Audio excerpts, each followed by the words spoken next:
The YappyChatterBox podcast presents the Extraordinary Ordinary Interview with Matt Sesow. Hello, everyone.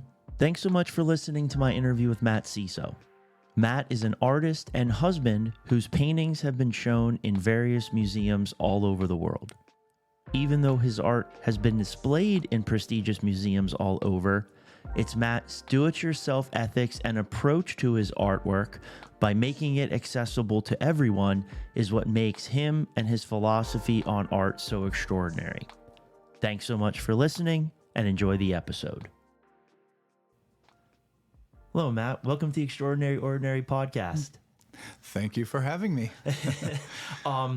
So I happen either in a previous episode or after you, I just had the honor of interviewing your wife, Dana, who is an artist and as well, and you as well, of course, are an artist. But I don't know if you know this, but we've actually been friends for 20 plus years. I thought you looked familiar. Yes, exactly. So sort of how so first off, I want to say thank you so much for being on the show. This is probably one of the biggest.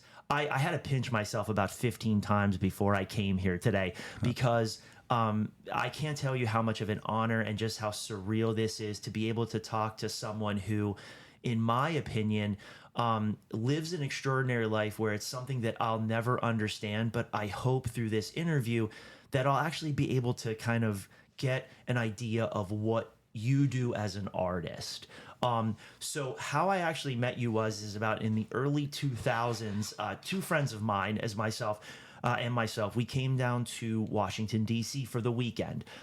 We were just, having fun as, young 20-somethings would, visiting the city and stuff like that. And we happened to come across sort of like a fair/art show or something like that. So my friend ended up actually buying a painting from you. It was about a postcard-sized painting, and it had Track Star on it. Every time I would go to his house, every time I would sort of, even when I had moved and we sort of fell out of touch, that painting always stuck with me. So in my sort of 20 years of sort of living my life and going through my life, I always came back to you at certain points. I would just say, oh, I wonder what that artist Matt's doing. And I was sort of curious about it. So, but then at a certain point in my life sort of went a different direction. And I said, you know what? I want my Track Star painting from Matt. So I ended up looking at your website more and more frequently. Found a painting that I just loved, and then contacted you and purchased a painting from you. And then, of course, you always can't just buy one. When I came to visit you, I ended up purchasing a couple of more paintings from you. So I have become a fan of your work.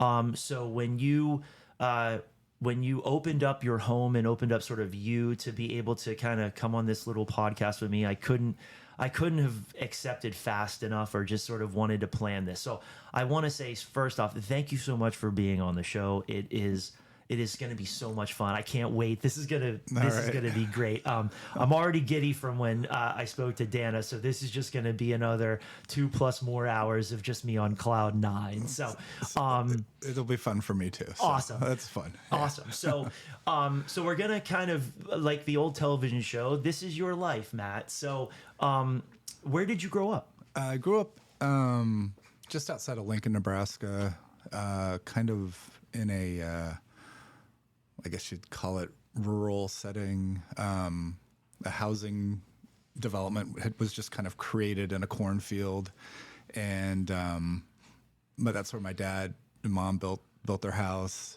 And so, anyways, yeah, it was just kind of I went to kind of a farmer kids school, and it was called Waverly, Nebraska. Nice.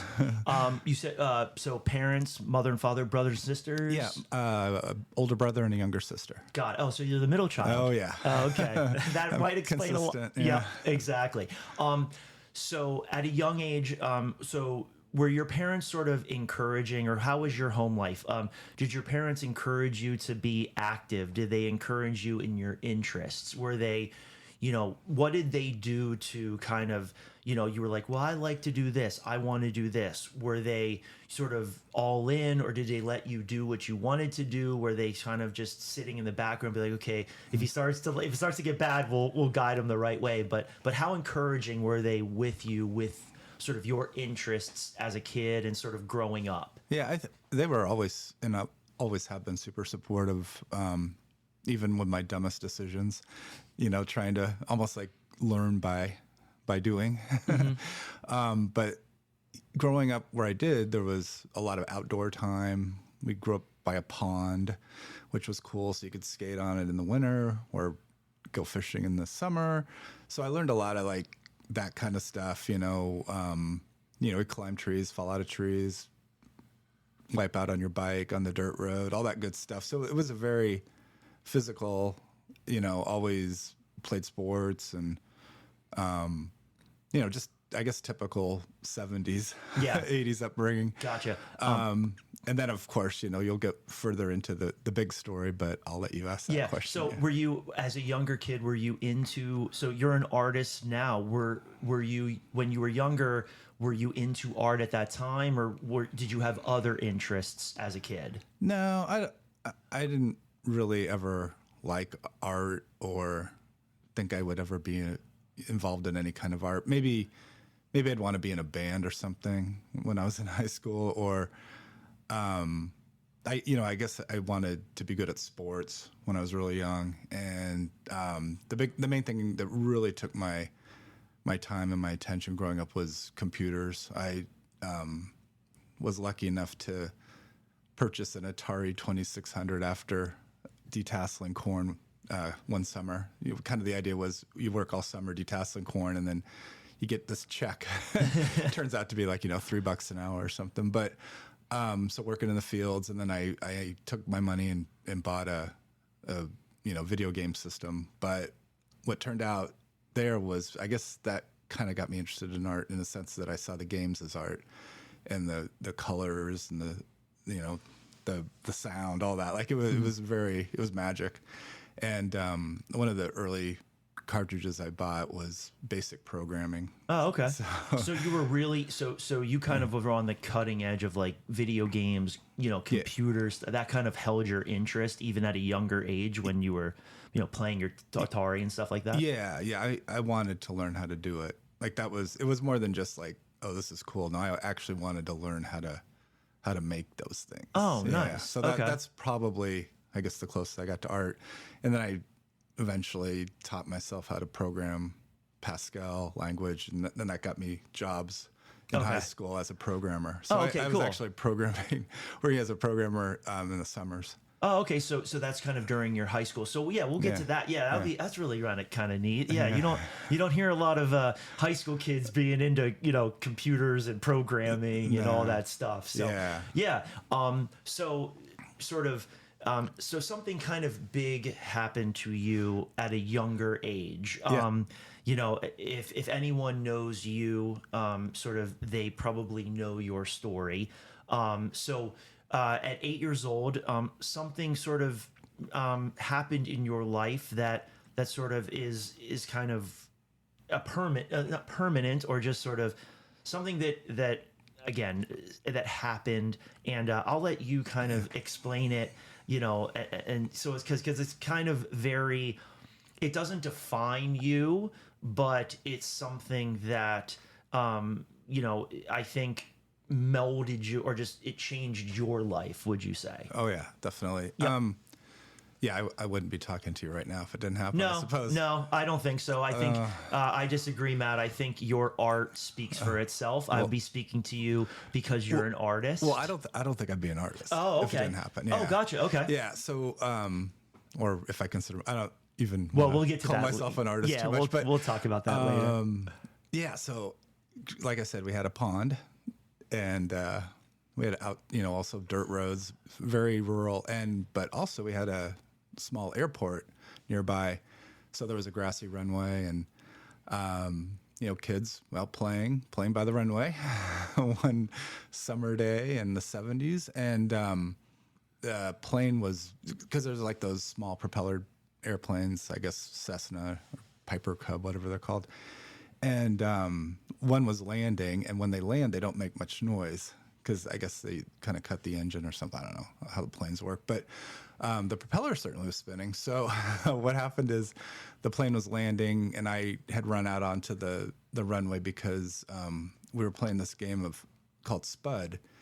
And Spud is a game where everybody gets a number, and there's a ball, and somebody throws the ball in the air, calls out a number, maybe not sure even which number's whom, and if your number's called, you catch the ball, you yell Spud, everybody has to stop, and then you try to hit them with the ball. Got it. Basically. So it was my turn to throw the ball in the air, and nobody had ever done this before playing, and I decided, I was number 4, and I decided, I wonder what happens if I throw the ball in the air and call my own number. So I threw the ball in the air, called my own number. I thought it would be really funny. So I'm laughing and running, and then I woke up in the hospital. So you don't remember the incident at all? I kind of did for a lot of years, like getting hit by something. I'd have all these weird dreams, and it was pretty painful. But now, I mean, I think the worst part is all the other kids, including my brother and sister, saw it happen. So that's like more tragic for me almost than what happened to me. So what happened was the propeller hit my just below my shoulder, and the arm was removed basically, or barely hanging on. And so they sewed it back on at the hospital. I guess it was a doctor who had just got back from Vietnam, so had some experience with that. We're in Lincoln, Nebraska, which it's a fairly big city. It's a college town, but I guess that was lucky that he was there. And so there was a lot of debate, keep the elbow, don't keep the elbow. Oh, wait, I'm sorry, I'm getting ahead of myself. So they reattached the arm, and what happened is the hand wasn't getting any circulation, I guess, or enough. Mm-hmm. So turns purple. I remember, seeing a purple hand, gangrene or whatever. And so they had to cut the hand off in the hospital. And that was, like the debate, elbow, no elbow, stuff like that, and little things like that have made such a difference for me having one hand, is that just an elbow is like having a finger in a weird sense. I guess I'm going down a weird path here. But so anyways, that kind of defined me, I guess, or at the time. I mean, it was a really crazy, tragic thing, I guess. But the way my family treated it, and mom and dad and everybody, like, it was like almost like, okay, we'll just get back out there. And I think I was pitching baseball, the pitcher on our little baseball team, like the following summer. So it was kind of, get back out there. I was always encouraged not to, let it be a victim of it or anything like that. Like, it was just like, okay, well, you adapt. Got it. Were you left-handed or right-handed? I was left-handed, and that was the one I lost. So I had to relearn, I guess, how to write and stuff like that. But at 8 years old, I don't think any of us are great penmanship or anything like that. Yeah. So when I don't want to dwell on it, but I do have just some questions. So you black out as soon as it happens. Yeah. Okay. I think that's what you can remember. Yeah. They said I stopped moving and all that kind of weird stuff. So I don't know if I had a near-death experience or anything like that. But when you wake up, sort of, and you see what goes through, I mean, because again, you're 8 years old, so it's kind of probably going to be hard to elaborate on just how you felt, what was it like, stuff like that. But if you can, when you eventually wake up into the hospital, when you look over, do you remember what your first reaction was way back then, or is it sort of just a blur? Yeah, I think I remember the first time I woke up in intensive care. Yeah, I think my parents were there, and I remember looking at my hand and it was all purple, and I could barely move the fingers. Like, that's kind of the first thing I remember. And then there was kind of like this whole story I have of almost like a guardian angel or something, saying, "Do you want to live, or do you want to die?"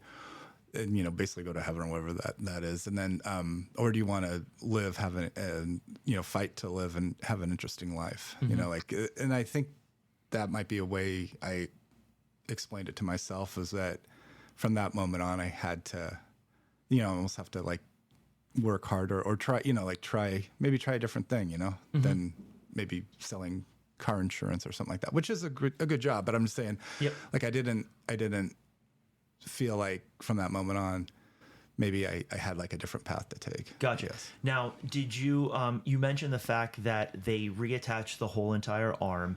How did you go through the process of trying to recover the entire arm, or did you go through like physical therapy? Did you do any of that stuff, or was it pretty much you know, they knew after a short amount of time that the whole arm was not recoverable? Do you remember any of this? I think they do right away, because I remember saying, take it off. Like, okay. They actually, they go, oh, well, we're going to probably have to remove your hand. I go, that's okay. You know, what didn't even seem like a big deal almost. It was, you know, just, I was in the hospital. I wanted to get better, I guess. You want to get out of it. As an 8-year-old, you don't want to be in a hospital. So. Yep. So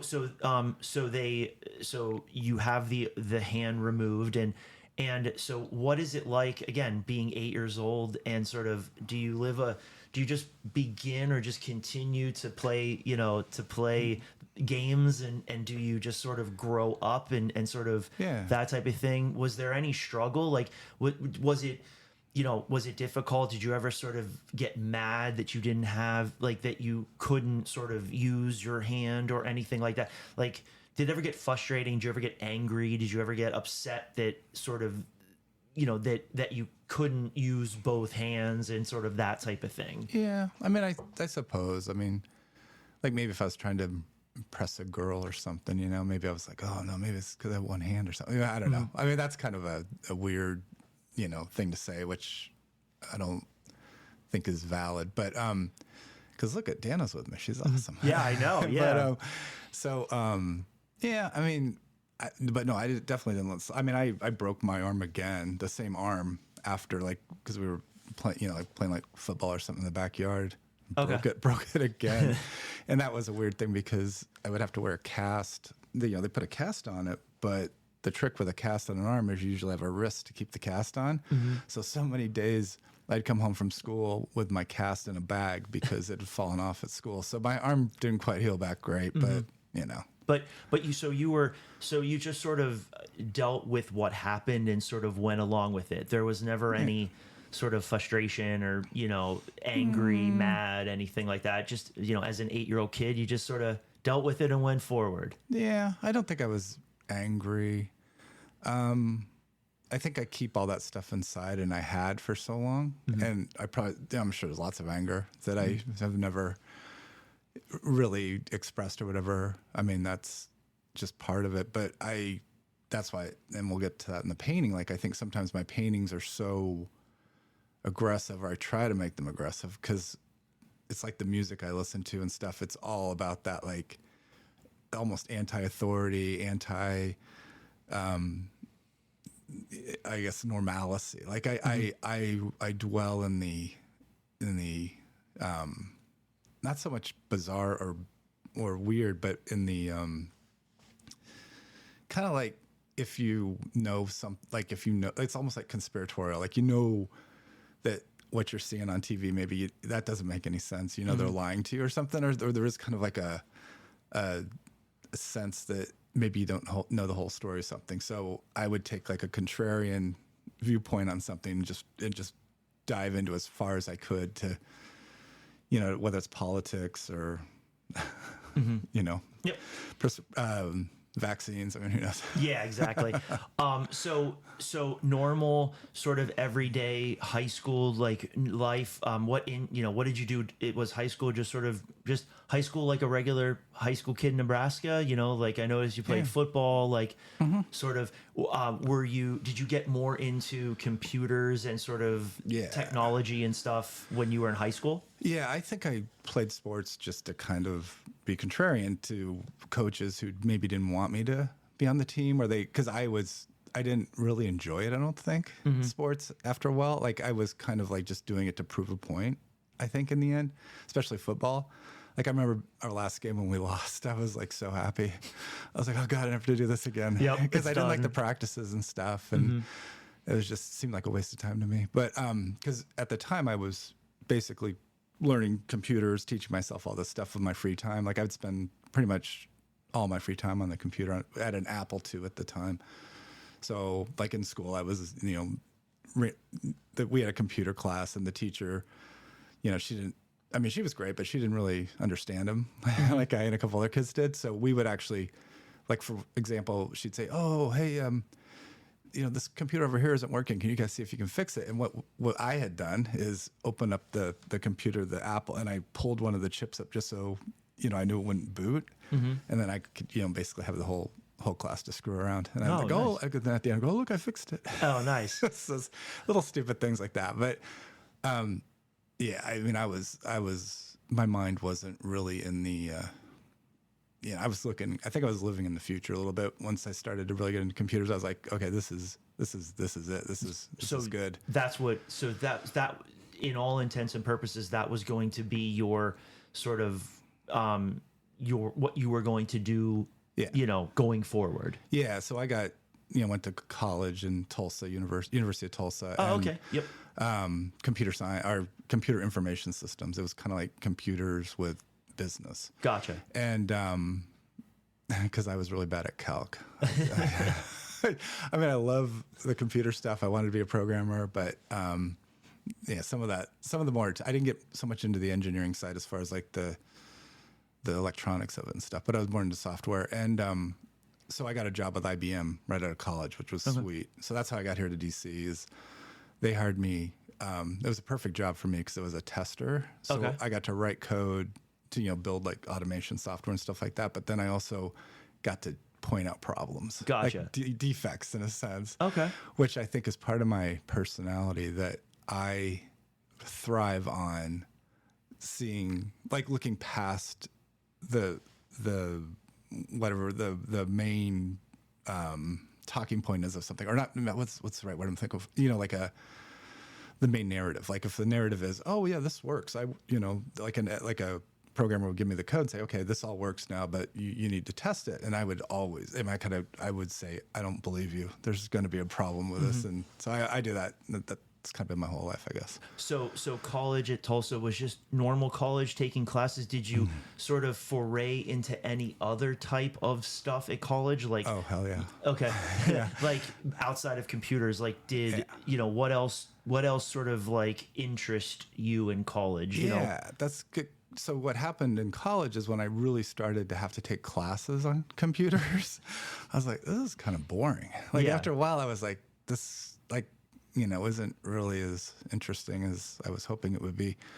So I started, I worked on getting a radio station set up so that, because growing up in Lincoln was really fortunate for me in Nebraska that a lot of the good bands that were going across country would stop in Lincoln and play.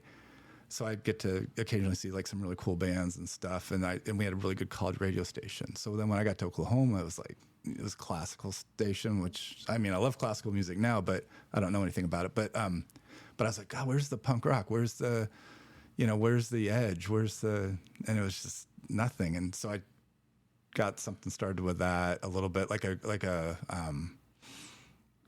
guess it ended up, I tried to get the college radio station to change its format, but they wouldn't.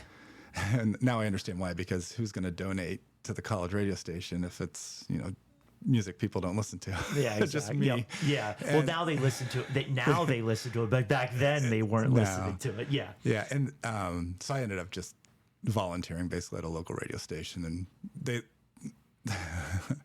was Oklahoma. They didn't know what I was playing. I was bringing my albums in from home because I had a lot of like hardcore stuff, and I was playing that. And of course, once they finally listened to my show, like I was removed. But whatever, they were more into like disco and whatever that stuff is. But which is fine. It's good stuff. But so that was kind of always contrarian. And then I was homecoming king one year. Got elected into that. Wow, prestigious event. That was fun. And even ran I was like a student senator. So I did, I had politics, and I was in a frat. I was Kappa Sigma. Nice. And, it was good. And I really thrived, I think, in college. It was like kind of like a playground, It's kind of like, okay, you get to do what you want. And I loved it. I loved college. Yeah. So, you are an artist now, but so let's just say from college before, so up to college, any art inclination? Did you draw? Did you foray into any type of art? Were you interested in art? Like, did you like art? Did you have like favorite artists, or sort of was that just, again, you're 19, 20, like I was, like I really wasn't into that stuff when I was 18, 19. It wasn't until I got older, but did you like to draw? Did you like to do art at that time, or was it pretty much, like just computers and sort of, Homecoming King and all that stuff? Yeah, I did in university. I worked with the I guess it was activities or something, like if there was something coming through town, I would do the flyers for that, and I would do it by cutting out pictures of these magazines, like kind of make them like a punk. Yep, all flyers. the old school punk. Yep. I know that all too well. Basically using that technique and cutting out the letters, and it was all black and white photocopied stuff, and it looked cool. So I did a lot of that kind of design and advertising. And I remember it was a marketing class. Somebody in my fraternity, or one of my friends told me, they said that the professor actually had all my flyers and was showing the class that this is effective advertising. Nice. That I was used as an example, as a good example, I guess. So that was nice. But and I guess that kind of hit my dopamine levels a little bit. Like it gave me a good feeling. I was like, oh, I'm good at this. Okay, so it was kind of like that. Kind of got me into visual, like trying to, maybe that led to some of the art stuff. And when I had a Macintosh, one of the early Macs, I would use that to draw with, like McPaint or whatever the old thing was. So I was doing that and drawing around, and I still have some of that old stuff. But yeah, that was probably I liked when we went to see my grandparents in Florida. We'd go to the Salvador Dali Museum. Oh yeah, I've been there. Yeah. Yep. That place is wild. Yeah, that's really neat. Cool because they have these masterworks there, like the ones that are like 30 feet high and stuff. Yeah. Yep. Yeah. So and we went on one of the tours once there, and I listened to the story about why and how, and I was like, oh, okay, so it sounds pretty cool, I guess. And then also when my parents are from the East Coast, my mom New York and my dad Vermont, and so we went to New York City a couple of times, and we'd go like the MoMA. Mm-hmm. How do they end up in Nebraska? My dad was a teacher at the university, gotcha. Okay. Professor, and then my mom was a teacher as well. So I mean it's good. It's good to grow up there too, because I mean it was probably a good work ethic that I picked up there. Gotcha. So in college, are you pretty much dead set on, I'm going to work in computers, like technology, stuff like that? Were you, and you're in Tulsa at the time. So are you looking to stay in Tulsa and work in computers, or was your desire to, again, first question, were you planning coming out of college and working with computers and technology and stuff like that? Yeah. Okay. And I wanted to set my goal really high as far as what would be the best computer company. Back then it was IBM. Okay. So that was kind of my, I always like to set really high goals like that. And so yeah, that was it. And then that got me out to DC. Okay, so it was so it was in DC. I'm assuming IBM is everywhere, but why was DC sort of its main hub? Or the reason was because IBM came through college and did interviews, and that was how I got it. I mean, it could have been any IBM, like it wasn't Silicon Valley, but I did work for IBM in Silicon Valley for a while. But it was just because I came out here, interviewed, I loved it. I was like, this is cool. Gotcha. What did you like so much about DC that made you want to work coming right out of college? Because that's a pretty big experience to go from Tulsa, Oklahoma to Washington, D.C., working for IBM. How was that? Yeah, I think it was when I had the interview, it was like the Keybridge Marriott. It's really funny because every time we walk or see it, I'd always point it out to Dan. I go, hey, that's right, my first interview.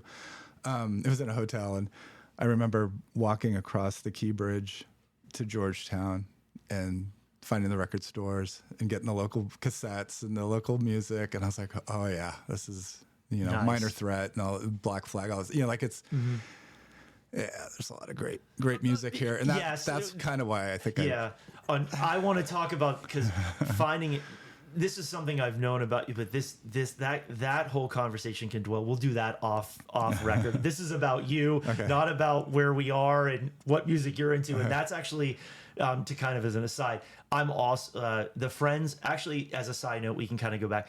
The friends that I came to DC with are the ones that introduced me to that type of music. Oh, nice. So we are talking about the stuff that, that we are both big fans of. So when I don't want to get into it because we could have a whole conversation that has nothing to do with why we're here. But no, okay. So just to go back, so you pretty much said you did your interview, you found the record stores that you liked, and you said, "This is it. I'm here." Mm-hmm. Gotcha.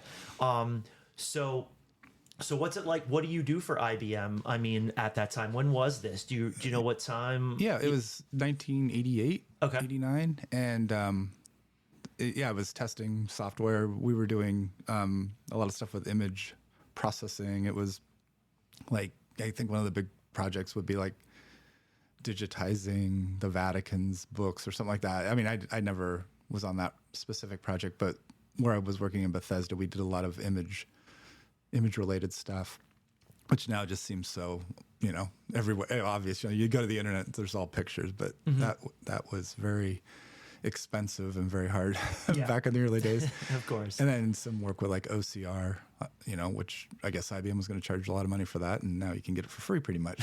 So, but I loved it. It was a really good chance for me to show my abilities as far as like my brain, because there were things that I figured out that nobody else had done yet in testing, which was really cool. Like, installing some hardware that could do automation and writing code for that. It was very rewarding. And then I started painting. Yeah. So you said, did you just stay in DC? Like, you mentioned I'm saying like when you worked, so you got the job with IBM, was it pretty much DC? You mentioned you were in Silicon Valley at some point. So did you move or did you? Okay. So you weren't just in DC the entire time. So like IBM, so you lived in Silicon Valley for a while. And, okay. Yeah. So I worked with, we had the opportunity to move to Silicon Valley once they closed our division. It was either go to Silicon Valley or Raleigh, North Carolina. I went to both. Silicon Valley, of course, music scene. Yep, of course. And or San Jose, and but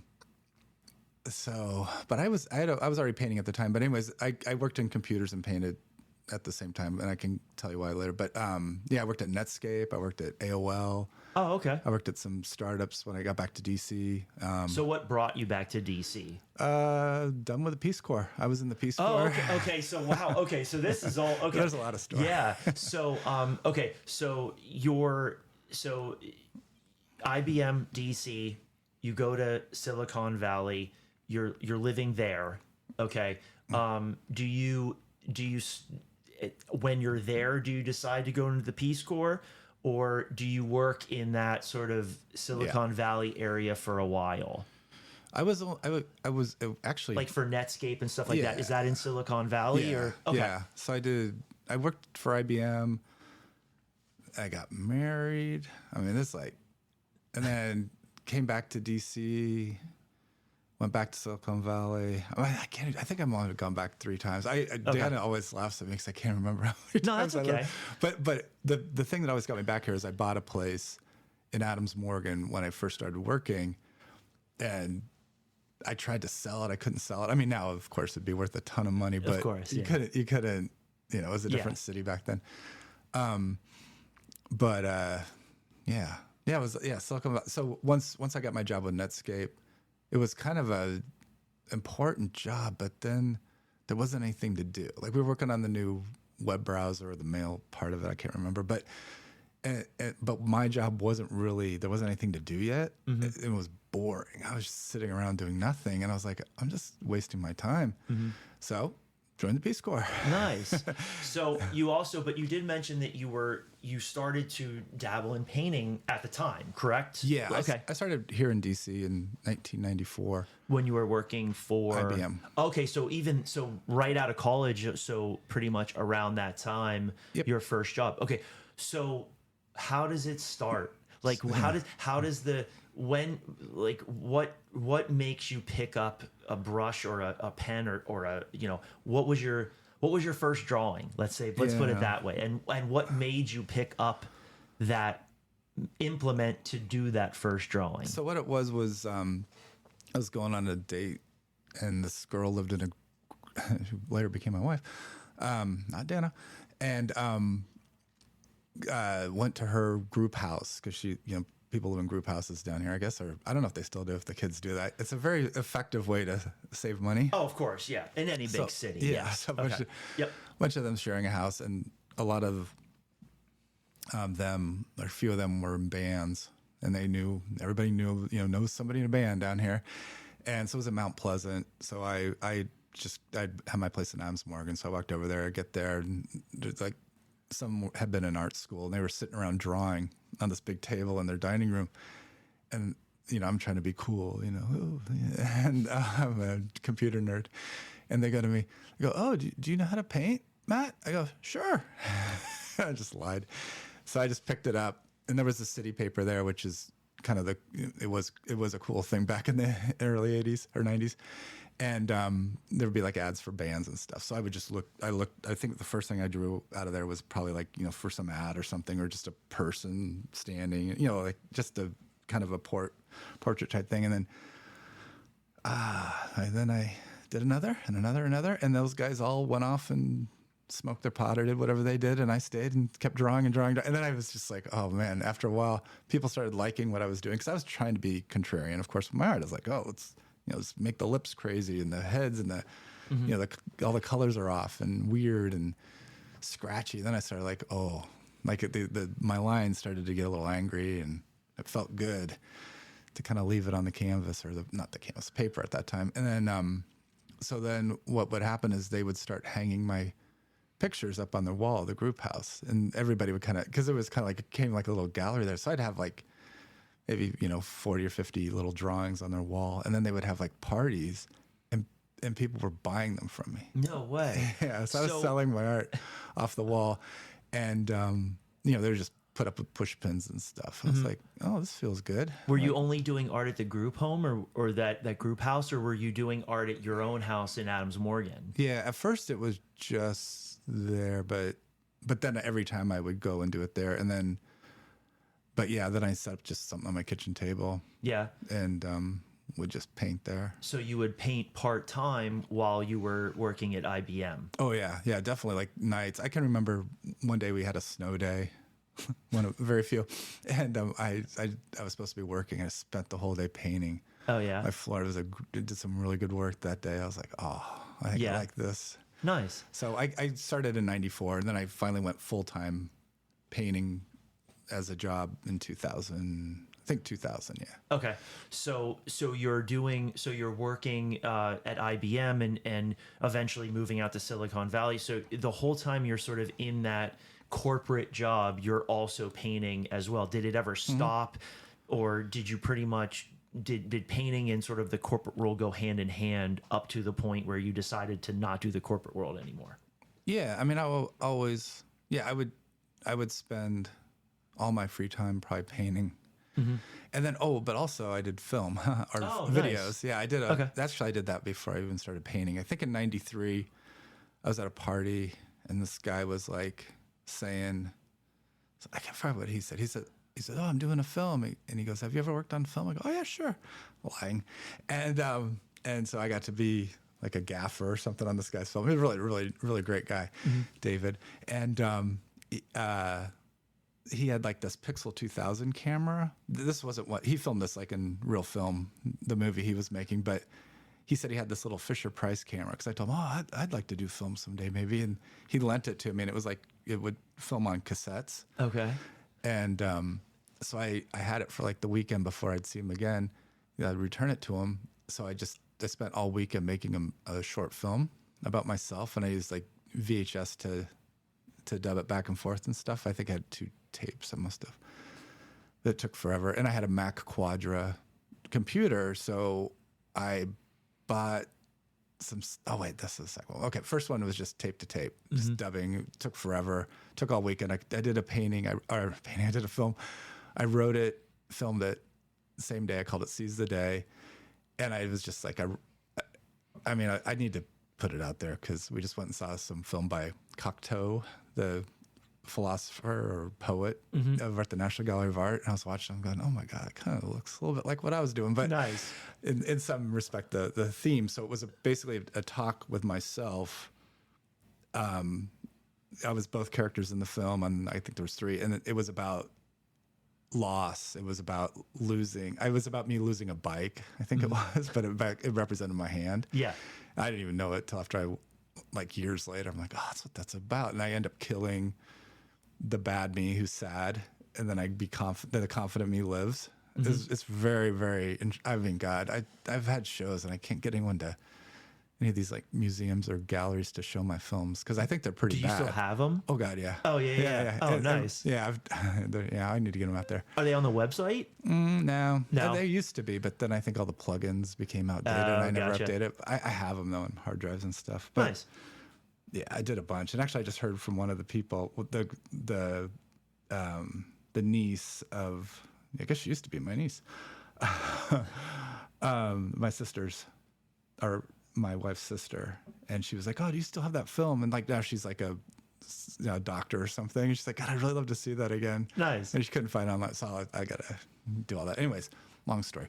So yeah, so I did films first, little videos. I entered contests in DC. They used to have like a film night at the place called Chief Ike's Mamba Room in Adams Morgan, and they'd have a film contest every year, and I entered that, and I got the dopamine, I guess it's called, right, dopamine hits of like, it felt really good when I got like, second or third place. I was like, oh, this is awesome, I want to do this. Nice. So I really like that attention that basically painting gives me now every day. Yeah.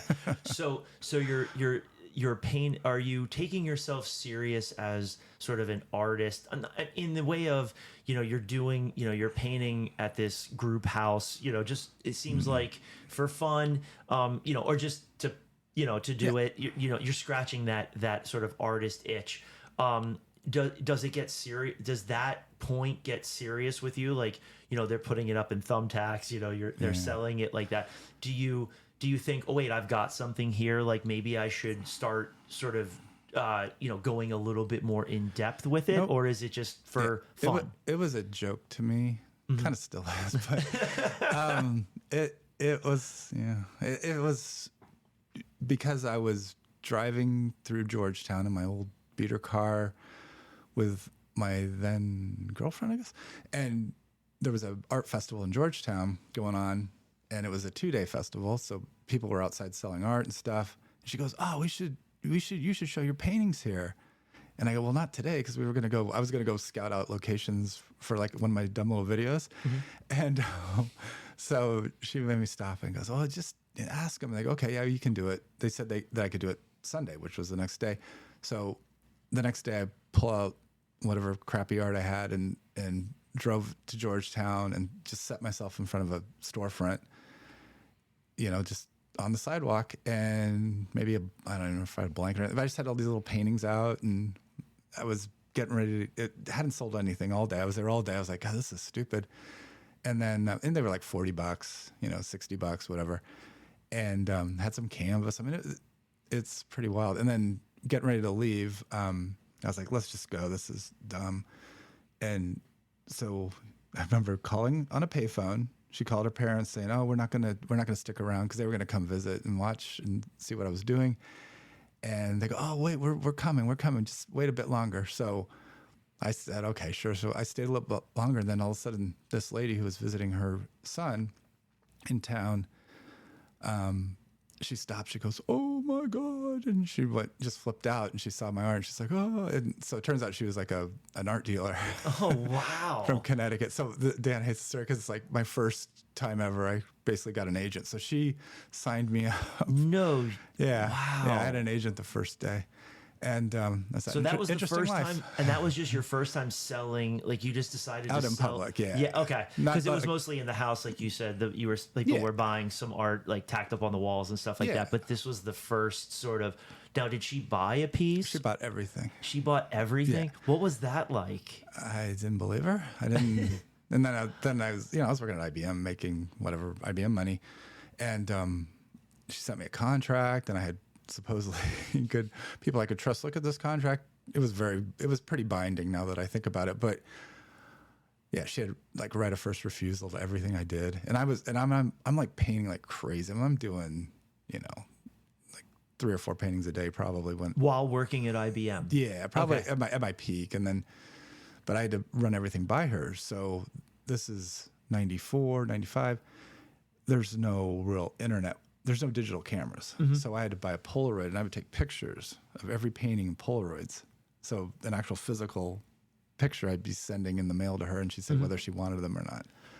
What was the feeling of her? Like, were you like you said you didn't believe her? Like, how do you react to a woman coming up to you and saying, "I want to be your art agent and I want to buy everything"? Are you flabbergasted, or is it just like you just rolled with it? Yeah, I didn't, you know, because I wasn't making big money. She was charging a lot. When I first started, she would charge more than I charge now. And she was great though. I wouldn't be where I am without her either. So it had to happen because I was introduced to like the folk art, outsider art. But what happened with that is a lot of those people in that art type are not educated, not just, well, definitely self-taught. Like I'm definitely self-taught. They're self-taught, but a lot of them might actually be fringe, like out, like they didn't maybe go to college, or they didn't teach themselves how to program, or, you know, and I started to feel like it wasn't me. Like I was kind of being labeled at something that I didn't think was really, I didn't feel comfortable in it. And people still call me the outsider, visionary, whatever, folk art. I don't know what I am. I just like to throw stuff at the canvas. Gotcha. Was that art that you did back then similar to what you do now, or was it completely different? Yeah, pretty much. I've always had like the lips, the teeth, the scratchy stuff, the color scheme. Yeah, pretty much the same. I use a lot of the same paint brands and stuff that I did back then. Luckily, we have a really great art store here in DC, U-Tractor. It's now called Dick Blick, but that was really fortunate because they have really good quality paint. And then this isn't an ad. No, of course not. But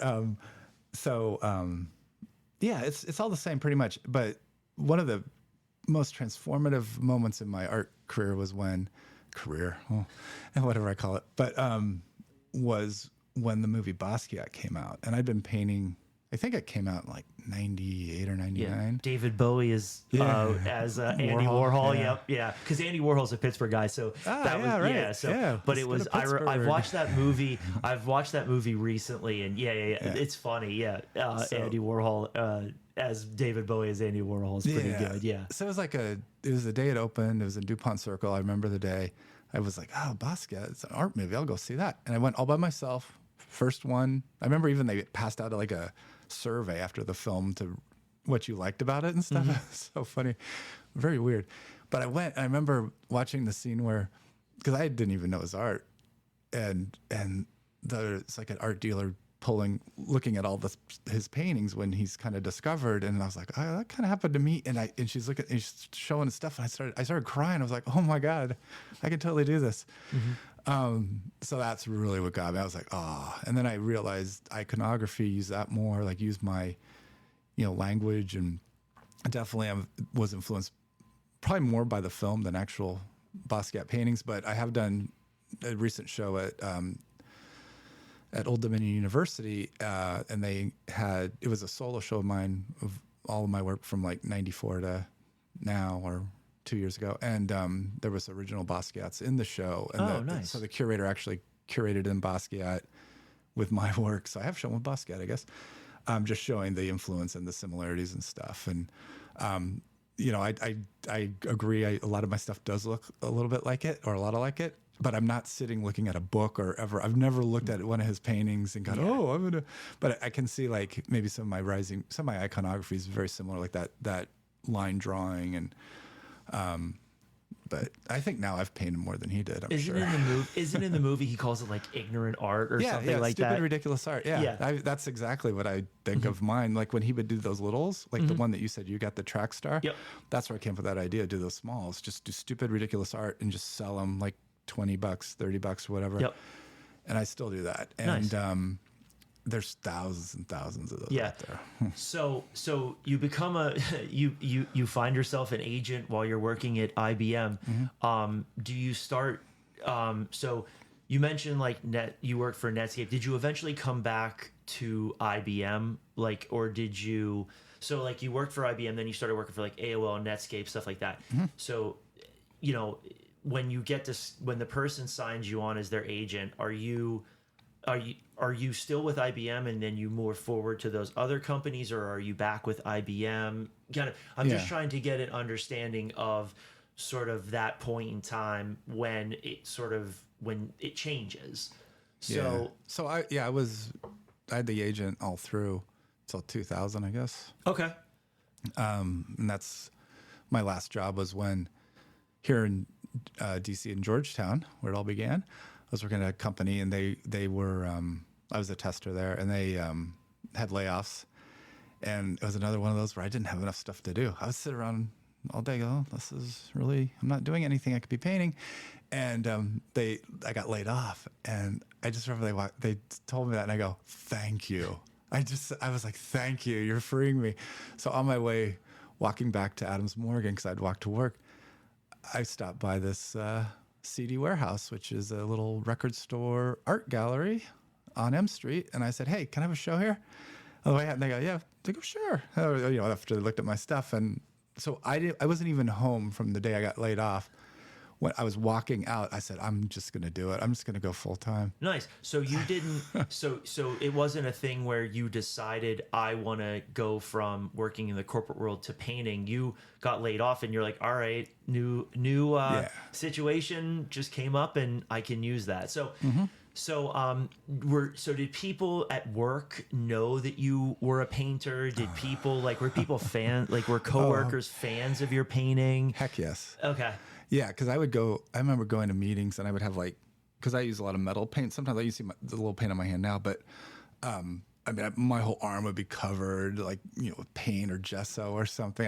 I'd smell of probably turpentine and booze, I'm sure, but from painting the night before. And and then I had an opening at the Corcoran Museum gallery, I guess, White Walls Gallery. It's kind of downstairs, but I got a show there, and all the people I worked with came. Like a lot of my friends from work came, and they bought bought paintings. I still have sales to some of those people I worked with from back then. They're very supportive because they were all super creative people. Like all of them are bands again, and bands I like. I was like, oh, I'm working with so-and-so. That was really cool. Nice. Yeah. So you mentioned that you decided to go into the Peace Corps. So was the Peace Corps, did you go into the Peace Corps while you were working at IB or working in the corporate world? Yeah. Okay. So I was in San Jose.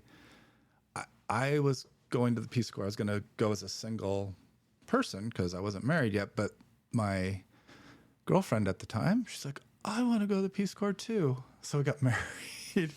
So she'd come with us. I had to apply twice for the Peace Corps. I got him both times. Second time with her. And went to the Solomon Islands. That was your first. So what makes you decide to go join the Peace Corps? Because again, if I were to ask my boss, hey, I'm going to join the Peace Corps, more than likely you're not going to be working for the company while you're with the Peace Corps. Not at all. Yeah. So what? No, I quit. Yeah. So what made you decide to join the Peace Corps? What was that sort of what was that choice? I think I wanted to be challenged. I think I was kind of like, this is computer stuff. I mean, I like it, but it only goes so far. I'd rather create the whole program myself rather than just be a cog in the, which isn't realistic. Of course, you're not going to create your own, especially now with coding teams doing everything. But I needed to have more contact with the end product. Basically, it's the Adam Smith type thing, which I learned that in my liberal arts education. But where the worker is more satisfied when the worker has direct contact, whether with the end product or even the customer, which I can get into all this whole theories of why I love painting so much, because I do get the total. I get every step of the way. I get to meet with I love it. I buy the materials. I do the shipping. I do everything. Do the website. That's a whole other thing we can go down to. But Yeah, so Peace Corps. So we went Solomon Islands. Did you choose that No, they okay. choose it for you. And I it's a little tough. So what happened was, got to there, I was just, the computers were kind of getting into the Solomon Islands a little bit. Like the Peace Corps office had a computer and they needed help with that. And I was like, hey, I can do this for you. I could do all your computer stuff. Maybe just work at the office or work in the city, the main city. But now put me out where there was no electricity, no water. It's all rain catchment. It was really rough, really remote. Mm-hmm. And wife was there. She came with. She freaked out after a few months, quit. I'm like, I'm staying. I have to do this. What was it like? What was it that made you like? What was it that made you stay? And sort of what did you like about it so much? I didn't stay that much longer. What happened was, because we had like a two-way, you had like a shortwave radio. So there was a way, if you called the phone company in the big city, they could hook you in. We could do like a two-way radio call, and because it was really super remote. Like it was kind of interesting too, because this little island in the middle of nowhere had a grassy runway as well. Strange. I just think of it that way. It all comes back, right? Very interesting. Huh. There might be some icons there. But anyways, so yeah, she wanted to leave. She left. And then we were married, and I was like, okay. And I was trying to stay, teach, and I did for a bit. And then, but she's like, I want you to come home. You got to come home. I was like, yeah, I'm a man. I got to go be with my wife, or this isn't right, because it was going to. So I did. I left too. And I guess like about a month later, they evacuated everybody out of the country, because all the Peace Corps, because like Civil War type thing. Gotcha. So I feel bad that I left early in that sense, but I felt that I did the right thing because I had a wife. And then, of course, we get divorced a little bit thereafter. So I was like, Ugh. So anyways, that was a little tough. But the Peace Corps was great, because it was uber challenging, and I would recommend it to people who have something to give like that. And if you do it, though, I would say go single, because the divorce rate is so high. Okay. For couples. I mean, because it might be for certain people. Like certain people can handle the Solomon Islands and just sort of, like you said, no water. But then certain people can, and that's just it happens. So you're in the Solomon Islands. You're painting at the time. Oh, yeah. Are you painting in the Solomon Islands? Oh, yeah. How accessible? how accessible is paint? Like, how accessible can you do it? I mean, is it accessible? Like, are you able to get the paint that you need, the paint that you want, the canvases, the material that you need? Are you able to get it? Yeah, no, I couldn't get anything there, because it was So what'd you paint with? I brought it with me. Okay. Like, so, you can only bring so much on your 2-year adventure. And Was your whole bag full of yeah, a lot of it? Yeah. And probably not. How do you preserve it? Like, how do you keep, like, are you concentrating more on painting than sort of your job with the Peace Corps? I think that is probably another thing. I think that, well, there was so much free time. I mean, I would remember going like 3 or 4 days without seeing another human. Mm-hmm. And that's like prison almost, solitary confinement. It was tough. And, there were bats, and there's no air conditioning. There's no fan. It's hot. Are you living with your wife at the time, and then when she leaves, are you just living, or is it just you two living together and that's it? Yeah, it was at the school, but nobody would live at the school other than us. Okay, but people would come and... Yeah, it was about the size of this kitchen. Okay. The place. It was really tiny. But, I mean, it was lovely. It was great. It was, World Bank built it, I guess. And But, yeah, it was really tough. Yeah. So you're painting, you're doing the Peace Corps. Your ex-wife leaves you. You decide to come back now. Do you come back to DC, or do you go back to California, like Silicon Valley, that type of thing? Yep. Came back here, lived in the apartment about the size of it, because I had my place still that I had bought when I was at IBM, and I was renting it out to somebody. So there was a renter in there. Mm-hmm. And so yeah, just moved into a little place in DuPont Circle. There wasn't a kitchen, just had a room and a bathroom. Yeah. It was so hardcore, but actually Nice. it wasn't. It was utopia compared Yeah. to what I just left. Oh, yeah, of course. Yeah. So then I just took like some, computer job out in Virginia. I had to take like the subway to the bus. Like I was still like in Peace Corps mode for a long time. Like I was just like, oh, whatever, I can do that. Just killer stuff. And then, and then that marriage went away. And, but yeah, I was painting the whole time. Now, you did a second stint with the Peace Corps, correct? Oh, I did Geek Corps. Oh, that's right. Okay. And Geek Corps was better because Geek Corps was much more suited to me, where I actually got to do computer work in Bulgaria, teaching what was ISO 9000. So it's all about testing. It's all about repeatable processes. It's about, you build something. Can you do it again? Can you use good practices?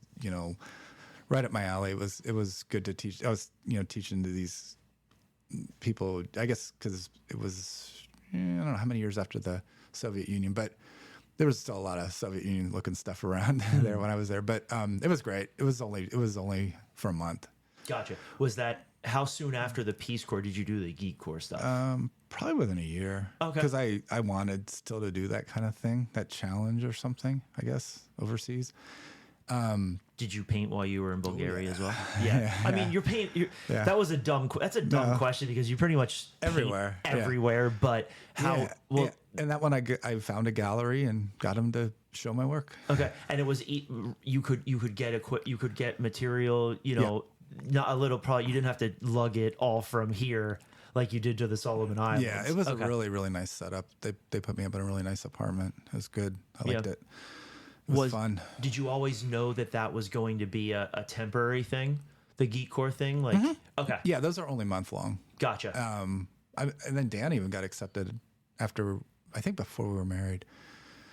But then we were kind of talking about like, I don't know. Okay. But we, anyway. So I did, Bulgaria. Yep. Gotcha. So do you go back into the corporate world, sort of after Geek Corps and sort of after the Peace Corps stuff? Yeah, that's when I started working for startups. I'd worked at AOL before the Peace Corps, and I almost went back to AOL, but then I realized that it was too far out, like, because it's really far commute if you didn't have a car. Because I didn't have a car at that time, still haven't. So that was tough. I mean, AOL was a good job. I liked it, but it was, I don't know. So was AOL your last corporate job? Corporate, yeah. Okay. On the stock market, yeah. Okay. Yeah, so the other ones. But you did some startups and stuff too? Yep. I think I did 3 startups after that. And then. All computer related? Yep. Okay. Oh, yeah. Yeah, one was like, it was before Venmo. It was before all the online payment systems, but it was a way for political parties to have donations sent online. That was one down here in downtown DC, right across from where Dana worked before I even knew her, which is pretty interesting. Gotcha. And then another one was like a health care type for doctors for processing, like keeping their processes automated. I don't know. I can't remember what that one was either. And then my last one was web development, websites, testing for that. And that was the last one. That was I'm out of here. Yeah. So that's sort of where we'll kind of start to go. So when you're working for these sort of startups or stuff like that, does the desire to start to do art, like I'm assuming you're making your art, you're selling your art, you're sort of have that duality of, you're an artist selling your paintings, making, I assume, a fairly decent. Yeah, back then I don't think I was. Yeah, I guess I was making okay, but Well, I mean, like you were starting to see the fruits of your labor. Let's say, like you were starting to realize that okay, maybe I can do this art thing full time. Yeah, because I had created my own website in '96, so I was probably I hope somebody could check this. I was probably the first person to sell their art online. Oh, okay. Ever. I mean, there's a book in here from '95 or '96 that highlights my webpage. Oh, wow. Like one of those like old. It's kind of like a textbooky looking thing. Mm-hmm. Entertainment and on the web or something like that. So, I've been doing this a long time. And so what I knew what to do was to keep email, everybody's email address and stuff like. It was just basic business stuff and. So I built up a good collector base. I already had one when I left the corporate world and worked for Oh, so full time. okay. So was it hard? Was it hard to do both? Like, let's say we'll go from sort of those three startups before you decided to go full time. Was it hard for you to do both? Like, to be able, like, to sell your art, be an artist, that type of thing, and then have to go to work? No. Okay. No, I did both. I was very, like, one of my funny stories from IBM was I remember actually seeing Black Flag at the 930 Club here. And this is probably like, God, I don't know. What was that? Probably 95 or something. I don't know. I can't remember. Have to look. But, and I remember going into my boss's, he called me into his office that morning and he goes, "Hey, Matt, I got to talk to you about something." And my ears were ringing so bad still. And he was telling me that he was going to nominate me for his job because he was leaving as a manager. I was like, "Oh, okay. Thanks." And I was, I was like, okay, maybe this might be different. Gotcha. I think I was wearing a tie at the time. Yeah.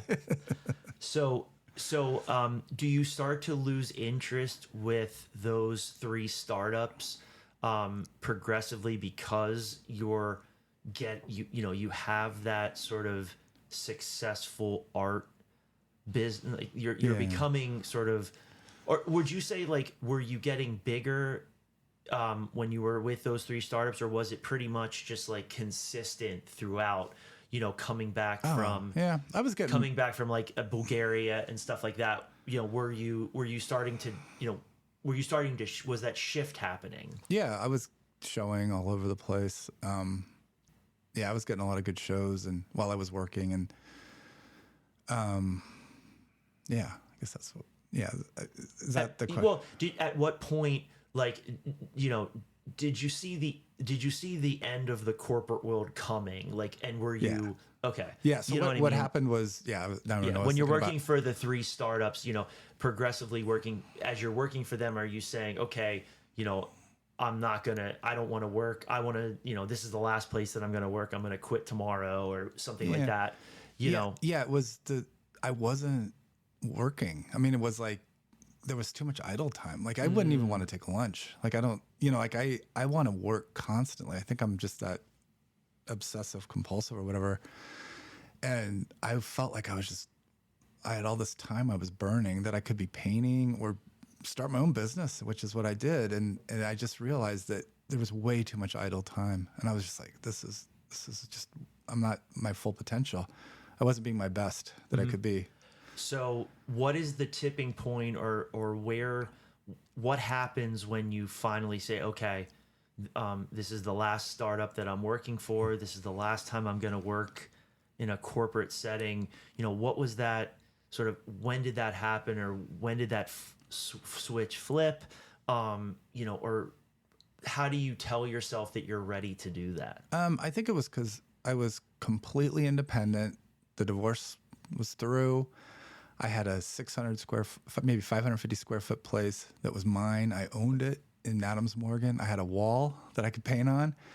I got to do whatever I want all day in there. And I'm like, if I get all day just to paint, I'm going to kick some major butt. Like I knew I could just, because I saw the competition, and that's all any of this says is you just got to outdo the other people who are doing what you're doing and sell it for less and be better and be a good value for the money. And that, I knew that would work. And I was like, all I got to do is just do it. Like it really came down to that for me, because I knew enough about because my big thing is I see other people who were doing art in DC. Man, they were charging so much money for stuff, and everybody was always telling me, raise your prices. I'm like, no, I'm the businessman here. And it's worked wonderfully. Like, I think if anyone listens to this and takes anything from what I'm saying is, if you want to be a painter, just do it better than everybody else, and don't charge very much money. Like, you're not Picasso. I'm not Picasso. I'm not Basquiat. You don't want to be those people either, because I think what happens is you stop painting for what got you into it in the first place. At least for me. Like I get so upset when either all the galleries I ever worked with, they always say, raise your prices, and And I was just like, oh, it just made me not want to paint. So many times I was like, this isn't fun anymore. Like, Yeah. it's just money. It's Yeah. dumb. Were you nervous to go into the office that day and say I'm done, or were you scared of what not at was all, going because to happen? they laid me off. Okay. Yeah. So that final sort was of thrilled. startup laid you off. Okay. Yeah, I think I had quitter's remorse from the Peace Corps. You know, it's like, I'm not gonna quit. You know, I'm not gonna. You know, like it's kind of like the football thing too. Like I'm gonna stay in football just to show I can do it. And that's the only time I said, oh, I need to quit because of family. I need to go be with my wife. And that bit me. I was like, ah. So that's why I can't do that ever again. Yeah. So how does is there any change? I mean, what shifts or what changes when you no longer have to go into a corporate job? I mean, were you not sure of what the first 6 months were going to be like, sort of, or were you pretty much prepared to just go forward from there? Yeah, I was prepared. Yeah, because I said on my way walking home that day, I secured a show. So I just started working towards that show. And I haven't asked to be in a show since then. So like in 25 years, 24 years, they've just fell in my lap, all these opportunities. And it was just through hard work and just busting as hard as I could. Yeah. Yeah. Do you remember sort of, so your style, so you kept that same style throughout this whole time, so you mentioned about sort of galleries and shows and stuff like that. It seems like you started your gallery shows or your sort of your shows fairly early. So you were already, you were still in the corporate world when you started doing gallery shows and stuff like that. Well, do you remember your first gallery show? I think, well, probably something here in DC. I would do probably like a group show. Just probably at a bar. So let's say, do you remember your first sort of your first professional show, like the first where, what any sort of normal person like myself or a friend of mine who doesn't really know a lot about art, but knows about gallery shows. Do you remember that one where the first sort of like the Matt, Sesow, like a solo show? Like gallery show, like that type of thing. The one that you could say the one that I've made it. You know what I mean? Like that type of thing. That's got to be the Visionary Museum. I mean, that wasn't that long ago. And that was so that's at a museum. Yeah. Okay. So let's go with that. I mean, how does that happen? Like, how does someone like email you or call, like someone gets your cell phone number or something and calls you and says, Matt, we're from the Visionary Museum in Baltimore. We'd like your paintings, please. Like, how does it work? The way it started was like a street festival. So I was doing all the street festivals, all the ways to get exposure I could early on, which that would be the advice I give everyone is like, you got to get your stuff out there. Even if you're the best painter in the world, no one's going to know you. And the internet, don't trust Instagram and all that crap to get it for you. So, I was selling up at the Sewebo Festival in Baltimore, and that's kind of like, the coolest. Baltimore's awesome. And, it's like John Waters might be there, who knows, there's great bands. And, the owner of the gift shop at the Visionary Art Museum saw my work, and he bought a bunch of my littles like you did or your friend did. And then it started there. Then I'd go the next year, maybe he'd buy another one. And then I guess eventually I just introduced myself to the director at the museum, Rebecca Hofberger, who is an angel, an amazing person. And Ted also at the gift shop.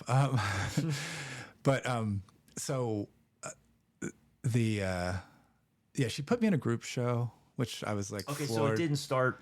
Yeah, she put me, but that wasn't when it was nice. It was like 2 paintings, and I still wasn't very confident, and it was nice, and I felt very honored. But then it was probably like 7 or 8 years later, she just called me out of the blue and asked me if I wanted a solo show. And I think it was the first solo show they'd ever had at the Visionary Art Museum. Okay. And she kind of explained it to me that, you know, she's been watching me. So yeah, you gotta keep working, everybody. And saw that my prices, you know, like that I was doing it for the right reasons. She understood my story, understood what a lot of the imagery that I use, the icons, and you know, it's just being consistent. And I've always painted the same way. And I probably even charge less for some of my work now than I did when I started selling on the streets of Georgetown. So it's all about being true and being real. And then she gave me that show that was up for a year. Okay, so that wasn't a permanent thing. That was just sort of like a showcase, or like you were there for a certain amount of time. Yeah, and now now they have my work in the permanent collection. Yeah, that's what. Yeah. Okay, so how does that feeling when she comes to you and says we'd like to display your stuff for a year? I mean, what does that like? How do you process that?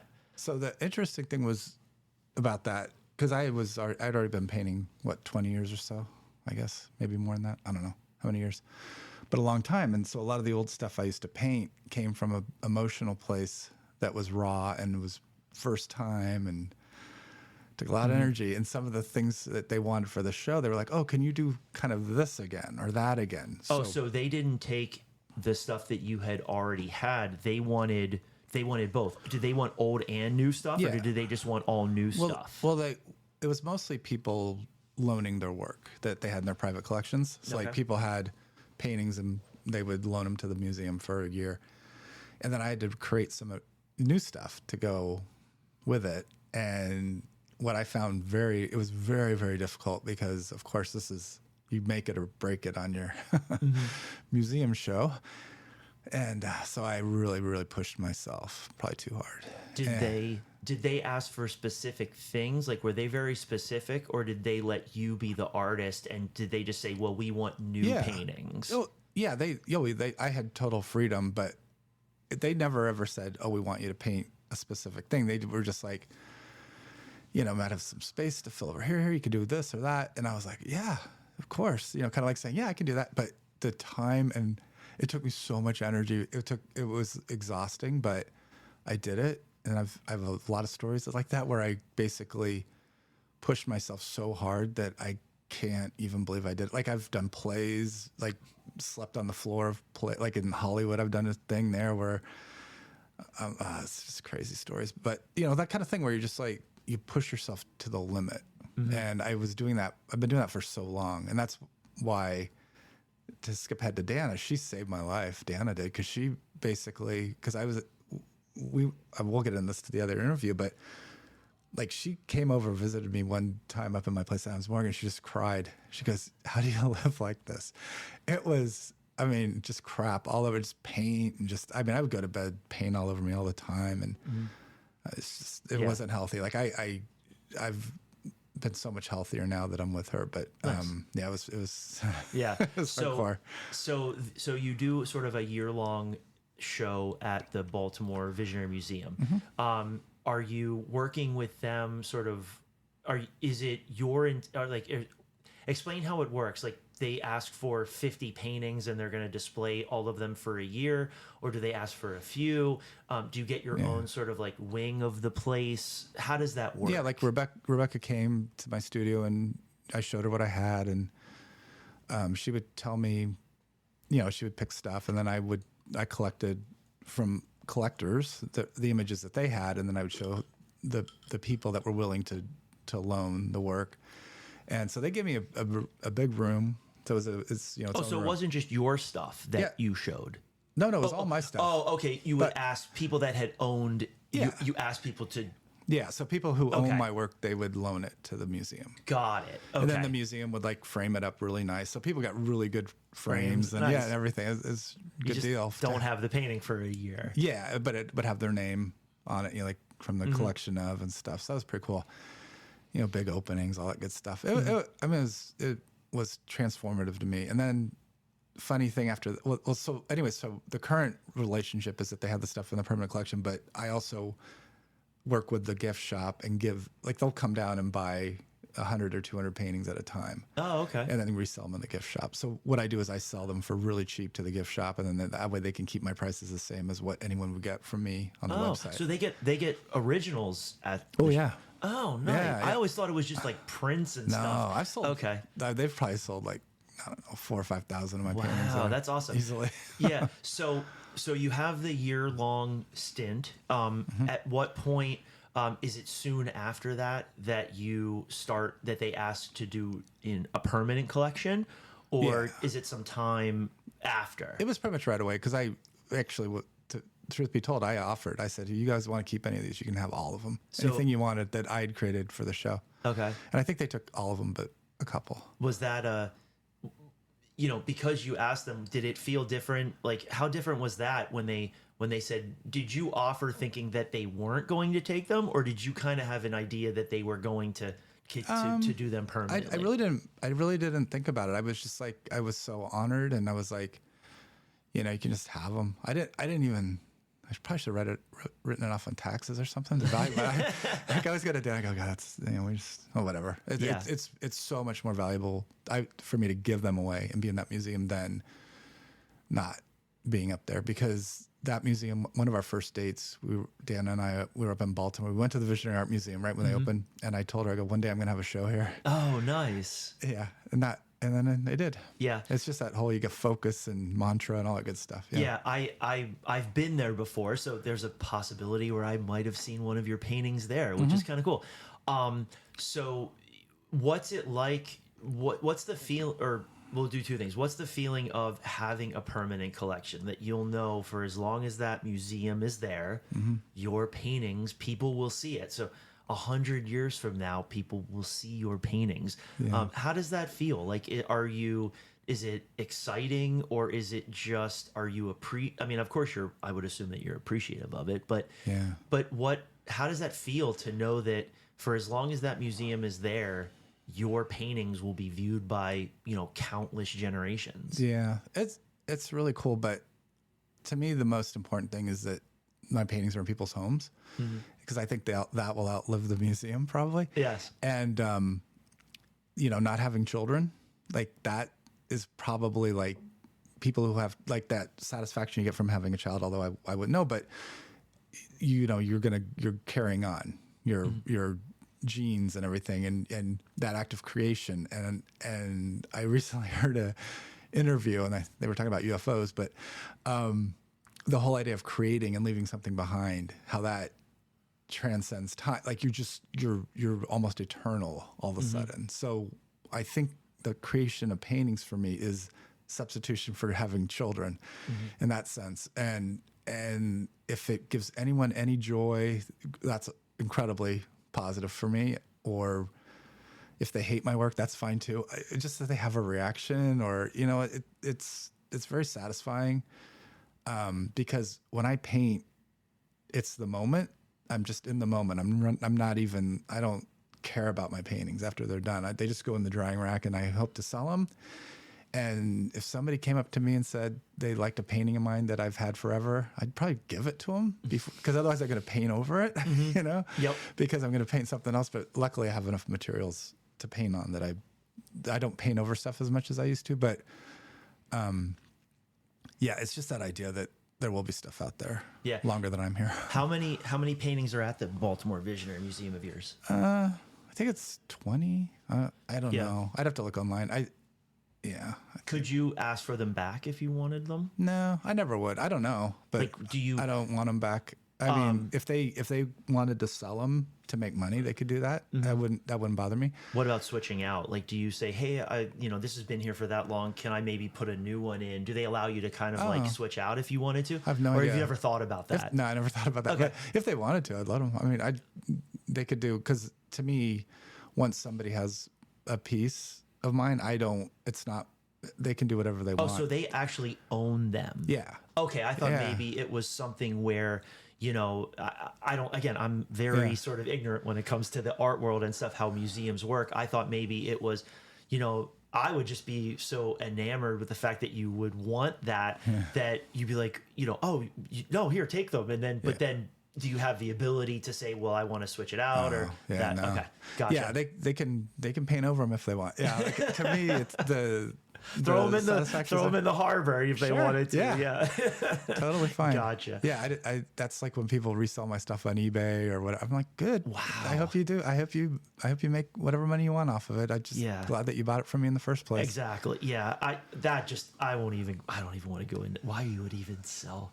I mean, I can understand if you were desperate, like if you were, like I got to pay for a kidney transplant. Well, there's a guy now who I love him to death. He buys a bunch of our work and he sells them. Because he gets good deals from us. And he pays what everybody else pays, but then he'll add like a zero at the end. No, not at all. No. Nope. I want him to do whatever you want with them because I'm done with it. And you're getting your art out there. You're becoming more popular now. Now people might be mad that your stuff's so expensive that they're instead of it buying directly from you. But when I'm dead, I mean, give Dana, she can charge whatever she wants. She's going to be like, I'm Jackson Pollock and she's Lee Krasner. She's taught me so much about art history, but apparently Lee Krasner jacked up all of Jackson Pollock's work once he died. Oh yeah, I mean probably like I wouldn't be surprised if any artist once they die their stuff gets jacked up. Yeah, it's with anything like that, like sports memorabilia and stuff. It's like everything gets more expensive once you're dead, and it's like it's kind of bad. Like if anything, it should be more expensive when you're alive because you have someone there that can explain it, or just that you have that person there that you can talk to them or whatever. Yeah, but because like even if we had like millions and millions of dollars, we would still be here because in this apartment painting like this because first off, we don't want to move out of DC, and if you wanted to get a bigger place in DC, it would be so expensive. Exactly, it'd be impossible, and I'd be like, why spend my money on just? And it works here. You guys have a system. It works here. Yeah. So, so we talked about the museum show, and then speaking to Dana, you talk about the gallery show. So like the you mentioned it, the white wall show. I would say what it is. So explain to me sort of how, do you remember the first sort of, the I've made it or the big sort of that type of show, do you remember like a gallery show? Yeah. Like, cause Dana sort of spoke about it, that it's like, I guess a gallery wants to show and sell your paintings. So whether it be, like I said, a shop down the street or the white wall, the one that we all think about if you think about gallery shows, from movies and stuff like that. So do you remember sort of that, the sort of stereotypical white wall gallery show? Do you remember your first one? Yeah, I guess when I had the agent early on, she got me a show on Wall Street with a group show. I think that was really cool. Yeah. How does it work? In New York City is neat. And I had a. Well, I'm sorry. I'm sorry. No, go ahead. Sorry. I vaguely remember it, but and I had a big one at Hofstra University. That was a really transformative one because it was a group show as well. But I met a person there that was doing a documentary, and they did a documentary on you. Yeah, and that's kind of how it started. Oh, nice. And that was cool. Yeah, I mean, they're all like, for me, pretty much showing in New York is like, oh, you made it. But yeah, now which is the one that stands out to you as sort of the one that you remember for it being sort of the best one, or sort of the one that says, well, I've always thought about gallery shows as, because again, like the stereotypical gallery show, did you have one of those where it was like that white wall sort of hoity-toity, wine and cheese, people bidding like a ton? So what was that like? Because no offense, you don't seem like the type of person that would fit in with that sort of. No, and I don't do it. I haven't done it, but God, I would always show up drunk or something, and just stupid. But I just couldn't deal with it. I couldn't deal with that attention. Like it was very, very, very hard for me, and they're nice, and these galleries, bless their heart, like I think they want to make a lot of money off of me. And they always try to get me to jack the prices, and and I'll just be like, I'm not going to raise my price, and I sell everything, and it's over. And then they rarely did galleries work with me more than once. I mean, there's a few who were consistent. I don't do gallery shows anymore, but just because I can do it myself. But it just, I don't know, like like they don't necessarily even want to know my story. Like a Gotcha. lot of like they just kind of want the money. Yeah. And that's why I'll just do museums or universities now. Okay. If I do another show, who knows? Maybe I will never do another show again. But I have ideas for shows if a university would like to talk to me, because I have pretty much collectors in every state, and we could show a pretty awesome set of work no matter nice. where I go. So I kind of would like to do something in California. Gotcha. But I don't know. Yeah. I mean, if they don't have a financial interest in it, sometimes it's harder to convince them to show me, because I could promise. I mean, I don't want to promise a gallery, but I could guarantee they're going to sell 100 of my paintings if But Gotcha. but they might make the same as if they sold one painting from one of these. Yeah. So what do you like? Picassos. What do you like best about or what is your favorite type of gallery show? When you were doing gallery shows, what was your favorite type? Well, when I would have a solo, I guess. Yeah, let's go. And when it would get a lot of press, like if it was written in a paper or any kind of TV or anything. We had some good ones like here in DC where we'd like have a band playing. Actually, my favorite gallery show was with Dana when we got married. Oh, nice. Okay, Yeah. We got married at an opening. That was pretty cool. Oh, nice. That's awesome. Is it like when you the gallery shows that you like? Is it everything? What makes the gallery show fun? What makes the gallery show like? Because again, that's going to be really mean. Well, but, no. I mean, because what I would say is my favorite part of a gallery show is when I get my work back. Oh, really? Because I would think if everything didn't sell, because I'm like, I can sell that. What are you guys doing? Yeah. Because so it seems to me like gallery shows are all pretty much typically what we think of gallery shows are, or are there different? Like, because again, I would if I were to do a gallery show, from again. You have to have a financial, I guess it's like sort of that financial interest that you have to have in order to do one. But are all gallery shows those type of hoity-toity, like type of ones? Or are there good gallery shows? Yeah, actually I can remember, I guess probably one where I really knew I made it was when I had like my first solo in Europe. Like, so in Barcelona, there was a gallery there I showed a bunch of times with. The European shows have been awesome. Those were always just incredible experiences, challenging experiences, because I would show up whatever city and I would paint the whole show like the week before. Okay. Oh, nice. So you wouldn't bring maybe stuff? bring a couple things, but yeah. I would probably create 80 to 90% of the show sitting like in a room the size smaller than this kitchen. I did one like that. My first one in Barcelona. I didn't see any of the city. I just sat in there all day and painted. Nice. It's crazy. What makes a good gallery show? The people, the curator, the space. Probably the location, like what city it's in. Because I've definitely committed to do shows in places that didn't turn out the way I thought they would. Like I would have painted better just staying home and then go just for the opening. Because usually what I do is I like to go to the place, live there for a month or a week before, a couple weeks, and paint there and paint what I see and feel. Those usually are quite fun, but I think the best part is when I got to go to places I never would have gone otherwise. But I was only going to those cities because I was having a show, like a lot of the European stuff, Australia, although that wasn't the best show. But yeah. Yeah. Did any, and again, we'll kind of end on your sort of gallery shows.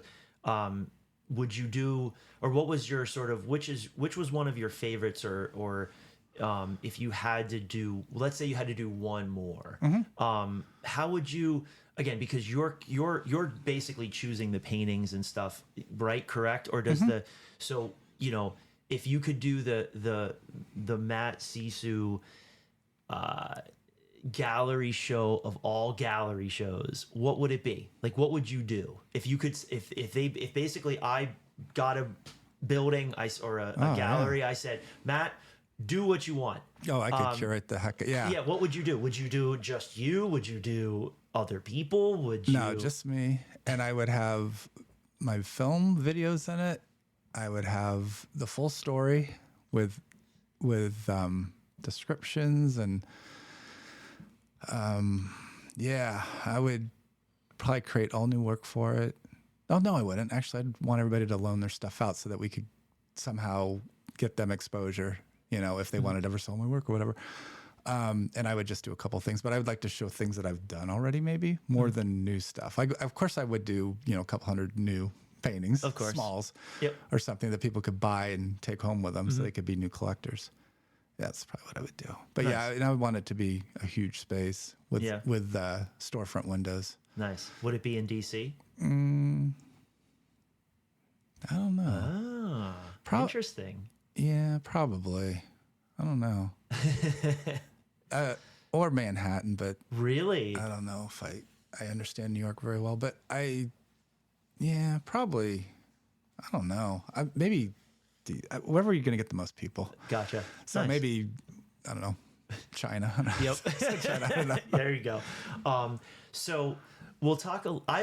So your painting is very sort of iconic, and one of the thing it was one of the things that attracted me to your art is that it's, like you said, it has that sort of unconventional, to kind of use the frame, ignorant art sort of so what to you, what do you like about your art, and what do you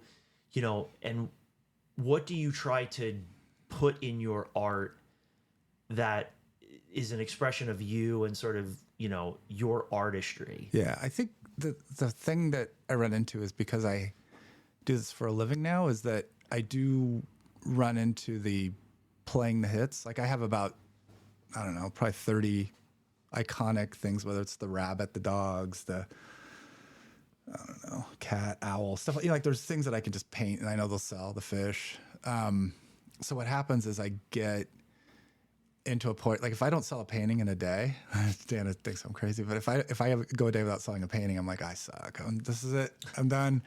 Never again. So I'll paint a fish or I'll paint a dog, just because I get that satisfaction. I don't care if somebody's giving me $5 or 5,000. I feel good that I did something that somebody wants. But the best paintings I do, they come about probably about 10 times a month, maybe more, where I'll have a day and I just get in the zone, and I know I'm doing something new and unique, and it's got my energy in it, and I'm like, oh, this is gonna sell. This is gonna sell. Like I know I'm there. Like the colors are right, and that's what a lot of the things that I do now repeats of were things that originally I did because I was in the zone. Like my fish, I first did that in Barcelona. The bull, I did that in Barcelona because it was the idea that I need to be strong. And the fish, I want to do something bloody and weird. So I saw like a fish when I was walking to the gallery or whatever. So I guess Has your style changed? Like, or like you said, you've kept those iconic characters and sort of things that you used in your paintings. Have they changed, as you've gotten older and went from, doing it as you were doing the corporate work to now doing it full time? Like, have you gotten better at it? Have you, have you decided, do those symbols that you have a greater meaning than they did previously? Like, yeah, I think the symbols are all the same. I use the same things over and over so many times. But I think the way my paintings have changed and will continue to change is just what materials I have available. Like I'm a big fan of Temu now, which is that Amazon and China thing. Okay. And you can get some really inexpensive art materials on there, and it lets me take some chances with some things. And there's a few things that I found that work really, really well for me right now that have made my work cleaner and maybe more risky. I'll take more risks because I'm like, oh, whatever, that's like $1, I'll just throw that on there and see what happens. But yeah, I mean, the idea of capitalism and, competition with art supplies is great because, I'll go to a paint store and say, hey, do you have any of the oops paint or the reject paint? And I'll buy that. And that's a gallon of some color I'm going to use for the next 5 or 6 years, Nice. So you'll see that green over and over and over, or that red or pink or whatever. So people buy your paint. So people are buying your paintings. Has anyone that you couldn't believe actually knew about you, people, maybe someone that you admired, Yeah. growing up, like, has anybody bought your painting that you were starstruck about? Yeah, And you don't have to drop names, but Oh, Ian Mackay. no way, Yeah, really? yeah. Oh my gosh. Yeah, I think he's cool, but it's really funny because I have pictures with him now that he's been at shows I've been at, and I like to wear a little hat like him and everything. No, he's cool. I like what he's done. He's kind of the DIY king, and his whole like. There's so many lyrics and stuff that I've picked up on that are like, I can't say it on this because it uses a cuss word, but it is like that whole like, at least I'm trying. What the F have you done? It's like it's all about being confident, and I don't know. It's good stuff. Great memories. Seeing Fugazi, and I didn't see Minor Threat because I was too young. But so him, and then like I don't know, what's that Xenu Princess Warrior? Xena Princess Warrior. Okay, She's bought one of my paintings. Kind of like she bought an Obama I did. Oh, okay. I think, God, what's that actor's name? He's really famous. But his dad bought him one of mine. Okay. I gave it to him for Christmas. So Are I you- never got a picture of it. Is it? Oh, Rob Lowe, I think. Oh, okay. Yeah. Gotcha. But whatever. Like, that's what I mean. So do you, like, does it make you feel any, I'm assuming it doesn't make you feel any different that some famous person buys your painting.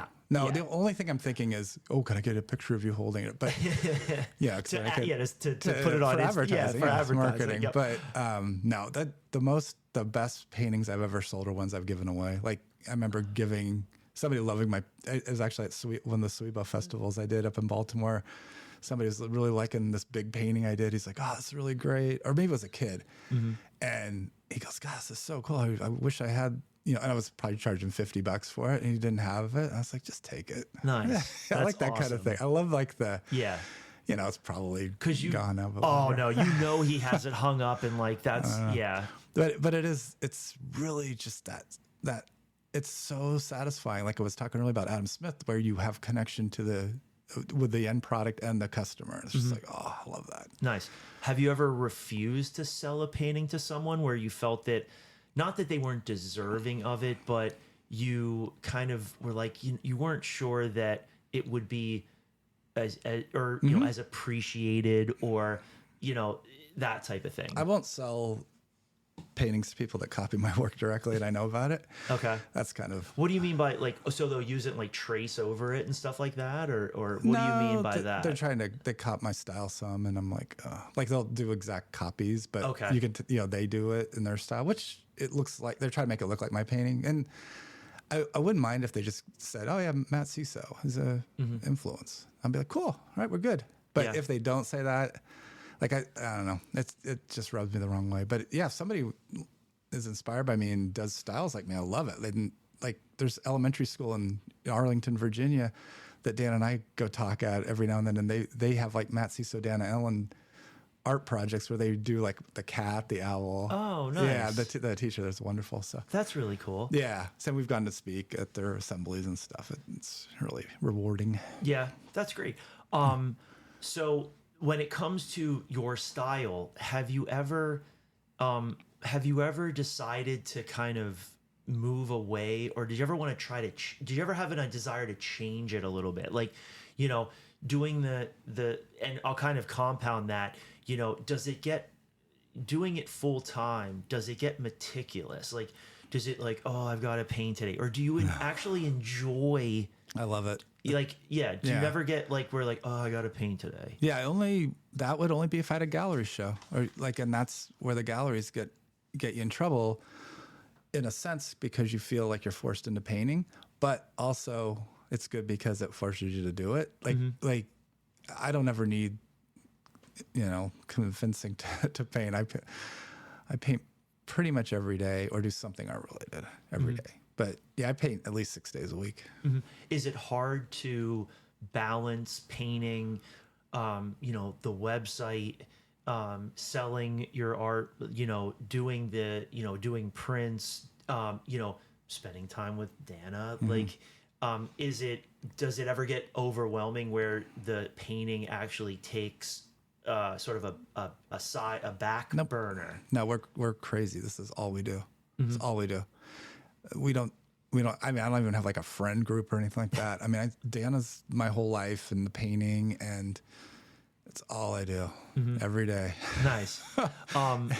So one of kind of, you're wearing the shirt, but yeah. So sort of another thing that happened, just like the upside down biplane, I think is like a famous stamp, but there's like a famous stamp, but you were actually on a stamp. Yeah, at the United Nations. And that was a good story because Yeah. How does that work? this happened to me a couple of times where I get an email or a message and I'm like, oh, that's spam. Yep. Delete. Everybody thinks that. Yep. And it was something from the United Nations wanting to use one of my paintings for a postage stamp. So it's the internal UN postal system, I guess, so they can send mail between, I guess, the whole world, but they use the UN postal system. Okay. So it's not like, because if you had to send it from America to Switzerland, they're going to charge you, $20 to send a package, but UN probably has their own way where they bypass.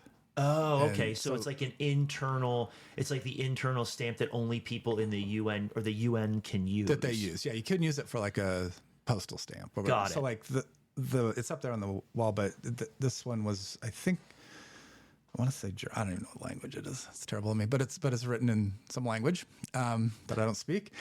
Yeah. How does that so someone just emails you and says we'd like to use one of your paintings as a stamp? Yeah, because they had Like, how did they find you? Like, how did it? probably Facebook or something. I don't know, or just maybe searching. Because this one was for disabled artists, so like Chuck Close was another artist in it, and then some other international people that I didn't know. But so everybody had like some form of disability or something, and that's probably how they found me. Yeah, obviously they probably Googled it, disabled artist. Which God, I haven't said that in a long time. But yeah, so that then they just kept writing me, and I go, oh, I guess maybe this is real. They might have even called me. But that painting that I used for that was for a gallery show, and I had I had a little space I needed to fill, and I just did it almost as angry. I was like, this stupid painting. I'll whip out a bunny. So I called it Dive Bomb. So it's basically someone fleeing from a bomb. Oh, okay. Yeah. Gotcha. So it's, yeah. Did they pick the one that they wanted, or did they? Okay, so they didn't ask like, can you give us one? They specifically asked for us for that one. Yeah. Okay. Gotcha. Because that kind of goes with what the UN does, I guess. Is it still in circulation? Like, does the UN still use it? Do you know? No, it was only, I think they used it for a year or two, but I was able to go to the UN in New York. They had a ceremony for me. That was really cool. So I got to go to the UN and talk or whatever, cry. Oh, so happy. And then I had a show in France, which was one of my favorite shows of all time, was in Creuset, France, which is near Switzerland, the border, and was able to get into Geneva and go to the UN as well in Geneva. That's where I got this hoodie. Oh, nice. And bought the stamp there too. So I bought the stamp in New York and also in Geneva, which is kind of cool. It's kind of rock star. Nice. What's your favorite gallery show or showing? Like what if you could record, or which one do you remember was your favorite and why it was your favorite? My best experience probably was that one in France. It was strange and interesting because I got to stay in a house, like an old French farmhouse, I guess it was farmhouse, for like probably 3 weeks before the show. And that was really interesting. That was cool. The family was amazing. They're so good. People that own the gallery, there's wonderful people, wonderful neighbors, everything. Really enjoyed myself. Dana came at the end to go to the opening. That was great. Went to Switzerland. That was great. You know, just really fun to go to Europe and do that kind of thing. But it's a lot of work. Yeah.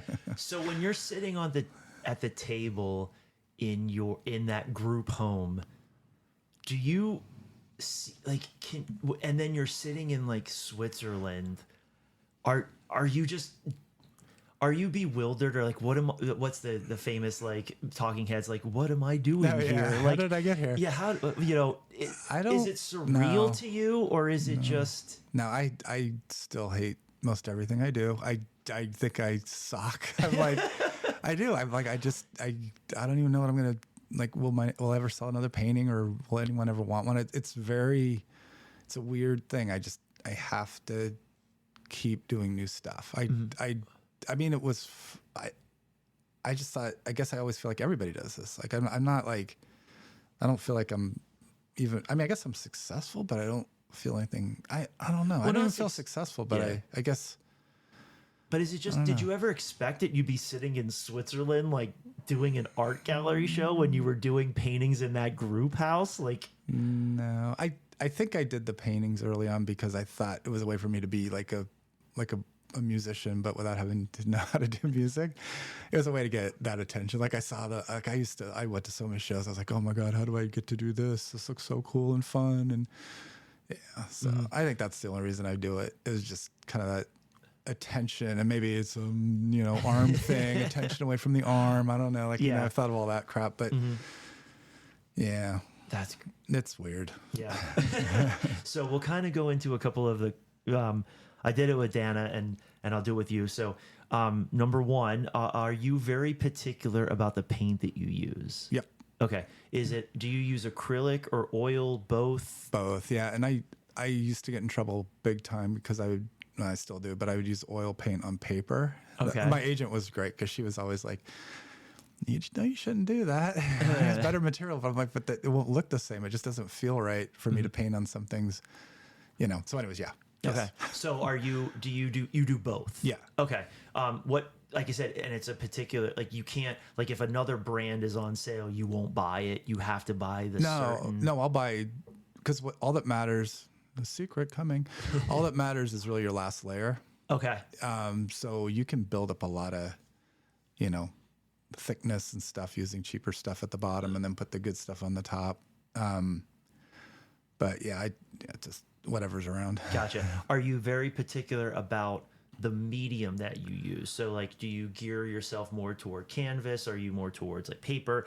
Like, do you have a specific medium that you prefer to use, or are you pretty much just whatever you have lying around? Yeah, I painted on wood yesterday. Oh, which nice. I don't do all the time, but yeah. Yeah. Yep. No books like Dana? Have I done book? I did one book, I think, that I can even think of. It was this Artomatic show. You'll have to tell you about that. It actually got banned. They closed the show because we all did too controversial. It was like in 2004 or 5 here in DC. Okay. It was like at the City Museum. And so they asked a few of us artists to do paintings about DC. So I did a dictionary, A to Z of dictionary, but it was all like super negative stuff. And Dana did super negative stuff. And then this other girl, her painting was on The Tonight Show. It was so successful. It was one of George Bush, I think, naked with Dick Cheney. It was weird, but it was actually Jay Leno. Okay. The Tonight showed it on his show. So that was pretty cool. But yeah, it got closed down. City Paper wrote about it. Wow. So how do you know when to start? Like, how do you start a painting? Like, do you have an idea of what you want to paint? Or is it just, you've got the material there and you say, I feel like painting this today? Or how does it work? Like, how does the process work for you? Do you know what you're going to paint when you say, usually, okay, it's painting time? Usually, like, if I go to a museum and see something I like, I might try to make a copy of that, do a version of it, or a picture. I mean, I've been on Metro before and done paintings off of Metro signs, ads. Yeah, that's just anywhere. Like I have folders and folders of pictures that I can look to, whether it's Life magazine, National Geographic. I mean, there's just tons of things. I do use a lot of reference material that way, so I'll paint from that, or I'll just do stuff off the top of my head and just start moving it around. I've done a few abstracts, which I don't think are that successful. I mean, I've done quite a few, but I don't really think I like those as much because they're not specific enough for me. So you have an idea of what you want to paint when you're ready to paint? Yeah, but not always. Yeah. Sometimes I just start doing it and just make it up. Yeah. What's harder, the first brush stroke or the first sort of stroke of the art, or the last brush stroke? What's harder? Probably the last ones, because I have to sign it without screwing it up. Well, how do you know when it's done? How do you know when your painting's done? When somebody buys it. Well, no. Okay, smart. Okay. I know. No, but it's funny. How do you know when you're, because to me, I would just, again, but I'm not an artist, but like I said, like I was talking to Dana about it, Jackson Pollock, like, how do you know when you're done? Like, how do you know when you're like, okay, I don't want to add this, I don't want to add that. Okay, stop away. It's finished. Yeah, for me, it is the moment. That's all I'm doing when I paint. Like I'm standing in front of my wall, or rarely sitting anymore. I'll always stand and paint. But it's kind of like the music and if I'm drinking or whatever, and it's just, I get up to like a crescendo, and then I'm like, and I can see that it looks like one of my paintings. And if it doesn't look like one of my paintings, I'm not done. But once it kind of has my feel, my look, then I'm like, okay, we're getting there. And then I'll probably, I get it. It's almost a time thing too, which is weird. Like sometimes I'm like, well, I got to be done painting by 8. But I can crush it like whenever I need to. And if that's a good word to use, I don't crush, but I'm such a young kid. But yeah, I don't know. I mean, usually I think about painting at night in the middle of the night. If I'm up, then I'll try to plan what to paint the next day. Gotcha. Yeah. Have you ever stopped paint? Like, have you ever gotten to a point where you really didn't know where to go? So do you have incomplete paintings? Like, have you ever? Yeah, I have ones that I'm too confident about when I finish them, and then I look at them and I'm like, oh, that sucks. Mm-hmm. So I'll just put it aside, and then either Dana will finish it for me, which is called our Defiled painting series, or I'll go back and hit it later. And then sometimes, like, that would be probably interesting. If I could have that stack, somebody could just look through and grab one. I'm like, yeah, sure, $10. I don't know. But there was a funny story. Once there was somebody, I guess it was before a gallery show I was having, and the curator was over, and I had some paintings on my wall in here, or maybe she's just visiting, and they weren't done. And she goes, oh, I want to buy that one right now, the way it is. I'm like, okay. Nice. And I wasn't done with it. I was like, okay. Yeah. So do you not like having unfinished paintings, or do you feel like if it's unfinished you have to go back and do it, or is it something where it's like you don't have anything to give to it? Like, you tried it, it didn't work out, you weren't satisfied with it. Like, how does that? Do you feel like you have to finish every single painting that you do, or are you comfortable not finishing a painting? I have to finish everything because it's almost like I won't throw away spoiled food. Like, I'll eat it, I'll take the chance. So I don't want to waste anything. So I would definitely, whether I would paint over something completely, but I will eventually go back and use every scrap of paper and canvas that I have something on. Nice. Yeah. So have you ever thought about changing your style? Have you ever said, I'm sick of doing the icon stuff, or I don't feel like doing it, I want to switch? But have you been hesitant in that because, people know your art for what it is, and you almost kind of can't change because maybe it might not sell or anything? Or do you believe in the thing of, screw it, I'm gonna paint whatever I want? If it's different, like you don't do icons anymore, you start doing impressionism, or like Monet style paintings or whatever. Oh, I'd be so bored. Well, that's what I mean. But have you ever thought, I mean, not just, I'm going kind of the extreme, but have you ever thought about changing your style? Yeah, because I realize I'm gonna get old eventually. Well, not when you get old, but I mean just that maybe you get, like you said, that you keep doing the icons, that type of thing.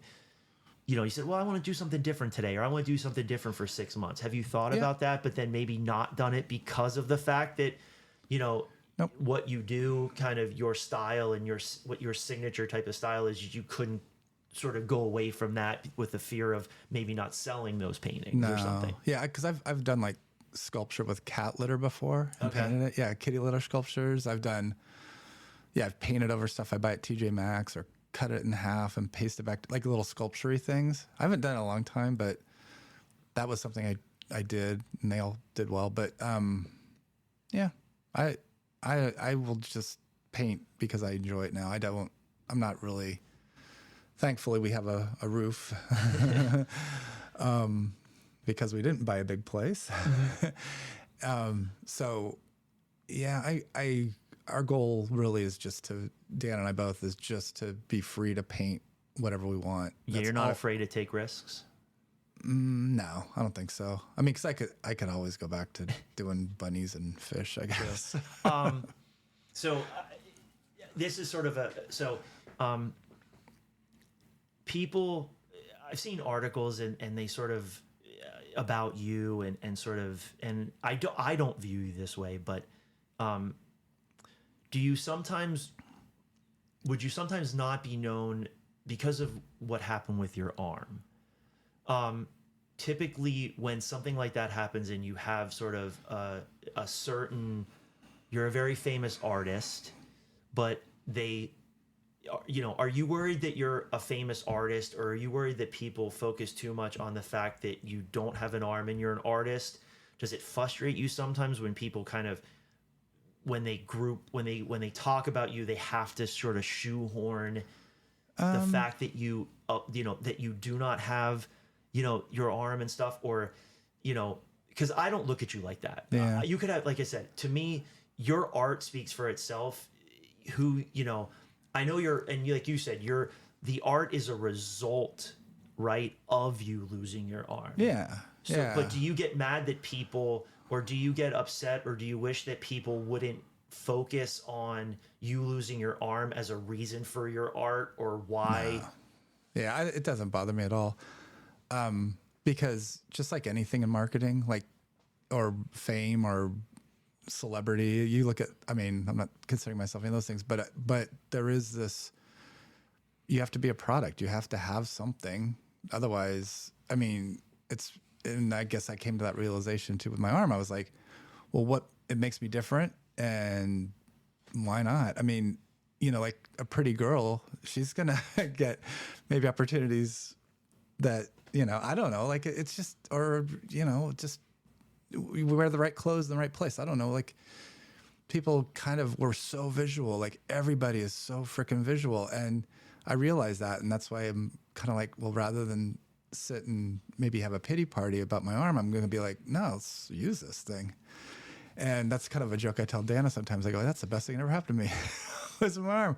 It's weird. I do that. Like some of the most sort of morbid stuff, or just something that you wouldn't expect. Like, in my case, it was something that happened, but it was the best thing that ever happened to me. Yeah. And like a lot of people would say, you're crazy. Like, how could that be it? But it does. It really is. Like sometimes out of tragedy comes triumph. You know what I mean? So yeah. And thankfully we can both say that, but I certainly understand there's a lot of people who don't say that. Oh, of course. I feel for them, and I'm sorry for that. But absolutely. But it is like, maybe because it happened to me at such a young age and my family was so supportive, I was able to take that attitude. Because the funny thing is I was back visiting my mom in Nebraska, and where she stays, it's like an independent living place. But my pediatrician doctor was there too. And I hadn't seen him in, 50 years or so. I don't know what it was, probably 40 years. And he was just like, wow, we just wondered, well, how you were always so happy or something. And I was like, I don't know. Like, he goes, we probably should have had you talk to somebody. Because I never went to any psychiatry or anything. Mm-hmm. Yep. Found painting. And the painting really, really, really gave me a lot of understanding, I think, for who I am, what happened to me.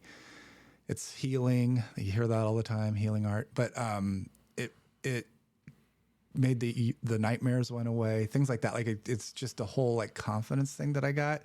Because I always knew I could do something more than what I was doing, and I always want to be my best self. Like if I get into a situation where I'm like, oh, I feel really constrained, or I can't really do what I want or do what I think I need to do, then that bums me out. But right now, living here with Dana, the way we have everything set up, it's like I have complete freedom, complete self-actualization, almost.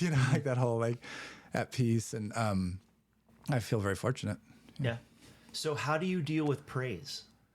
Like, how do you deal with sort of, people,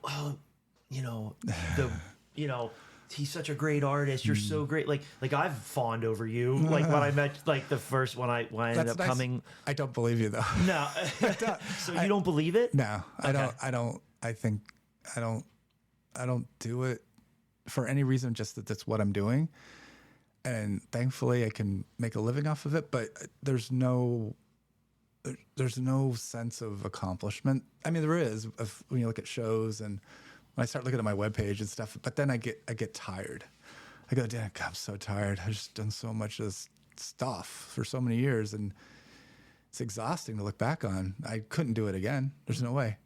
I couldn't do what I've done now. A second time. No. Yeah. No, I know I couldn't. It's too much. Way too much. How do you deal with I mean, if I'm assuming that since you don't really do well with praise, how does it work with criticism? I love it. I'll say I agree. Really? Yeah. If somebody hates my work, or they go, "Oh, you're copying," I'm like, "It's fine. I don't. Whatever. Say whatever you want." It doesn't. You have to have a super thick skin. Yeah. Being an artiste or whatever, painter. I'm a painter. That you can't put yourself out there and not expect to get. There'll be people listen to this podcast and go, "That sucks. He sucks." Yeah. Like, it'll be great. I'm like, okay, good. Yep. That's fine. How do you deal with being compared like to other artists? Like, do you don't want to, people don't want to say like, Matt Sesow, is like Basquiat or is like Picasso, like, or do you don't mind that? No, like, I don't mind. Okay. I would, those would be great comparisons. I'd like that. But yeah, no, because the more I learn about art, and most of it's all from Dana, like historical figures, I know there are some that I admire, very few I admire. Most of them are just terrible people, like really, really bad, like had really bad personal lives or whatever. I don't want to be remembered like them. I want to be known as the painter, artist, whatever, that made it affordable for everyone to have art. I kind of almost want to break the system in a sense. Like I want to ruin the pricing for some college graduate who's charging $10,000 for something or whatever. That happens in the city. But yeah, everybody should enjoy art. Like the fact that you were able to get a painting of mine. Three paintings of mine. And you even like, and again, and it was not to interrupt, I'm sorry, but I was willing to pay for one of your paintings what you had on your website, and then when I came and I said I wanted to buy it, you like made it so much cheaper. I was ready to pay what you were gonna pay on your website, and you're like, "Oh, here, just this much." It like, I literally blew my mind. It was like, and it was, and again, that was the kind of it was neat. Yeah, and I don't want people to think that I'm like some kind of trust fund or rich, that I'm able to, because Dana and I, we don't come from generational wealth. We had to create all this on our own. Like she'll tell you more when we talk together about how she got this place, which is an amazing good deal. But other than that, I mean, we've saved our money. Like we obviously don't. I mean, this place, we couldn't afford to buy another apartment in this building because what she got this place for. But I mean, we've just saved and saved and saved, and we're cheap. I'm cheap. I'm really cheap. I will not deny it. Yep. As you get older, do you think that your style will change? Are you willing to accept that your style may change 30, 40 years from now? Or, sort of, what do you think, what is the Matt artist going to be painting in 30 years? The same thing, or do you think your style will change? It depends where I live. Oh, okay. If I'm in an old folks home, I'll paint on a desk or just, little watercolors.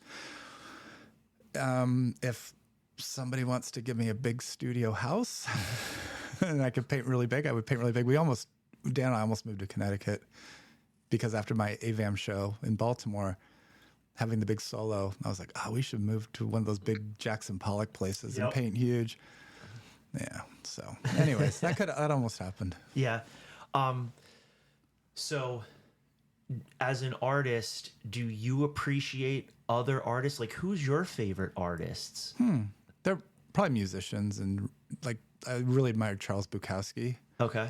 He's the one who kind of got me in this trouble because he was a postman and a poet, and at night he would write and get drunk and be really naughty and just be silly and funny and politically incorrect and all that. And I just love the fact that he just hated his job, and he was just like, I just have to do this job to make money. But he became a famous poet for what he wasn't a famous postman. He was a famous poet. So that probably, because he's probably my biggest influence, although I haven't read any of his stuff recently. I probably should. It's been many years, but yep, I'd probably Bukowski. Who are some of the artists that people may not know about that you're excited about? Like, people are excited about your art. Are you excited about other people's art? Or I don't know anyone. No. I really don't. I mean, I should. There's this exhibit coming up here in DC called Artomatic, which Dan and I aren't doing. We did it I think 5 or 6 times in the past, but that's kind of an all-comer show downtown here in the city, and they don't curate, so it could be anybody could show. Oh, okay. There, and I've done it in the past, and it was a lot of work, but I just don't have time right now for it. But maybe I'll see something in there. Nice. Yeah. So I'll go with these last 2 questions. So, and I asked Dana the same type. What is art to you? Like, what is art to you? Anything that gets an emotional reaction. Anything. It's, comedy is great art. Movies. I mean, anything that evokes an emotion. So that to me is art. And it can be negative, it can be positive. I don't know. I mean, positive art feels good, but so does sometimes seeing something that really chaps my ass might get me motivated to do something else. Yeah. Nice. I mean, the term artist has been used for hundreds of years. Do you consider yourself an artist? No, not till I'm dead, I guess, or I'm at the end. Because if I say I'm an artist now, that means that, I've done my best. To me, that's what it kind of sounds like. Like, I've done my great work. I'm an artist. I'm like, no, I can't say I'm an artist. No way. No? Nope. Well, in my eyes, you're an artist, Matt. Well, But thank you. But I just want to say, hopefully we covered everything. I mean, I can't think of anything else. Yeah, I would love to have a political discussion on one of these, but probably not this one. Yeah, we could do if I ever want to do a music podcast where we could talk about like DC hardcore and all that stuff. I will be definitely giving you a ring. But no, thank you so much for doing this. Like, I can't tell you how, for both of you, and we're gonna do another podcast with both of you on it. But I just want to say thank you so much for like opening up your home and your sort of, talent and just sort of you to do this with me. I can't tell you how much I appreciate it. Like, the fact that I'm able to talk to people that fast, that to me are super extraordinary because of just what you do and stuff. Thank you so much for doing it, Matt. The pleasure is all mine. You're welcome. Thank you. Yeah, it's been great. So have an awesome, amazing rest of your day. Thank you very much. Take it easy. All right. See you. Bye.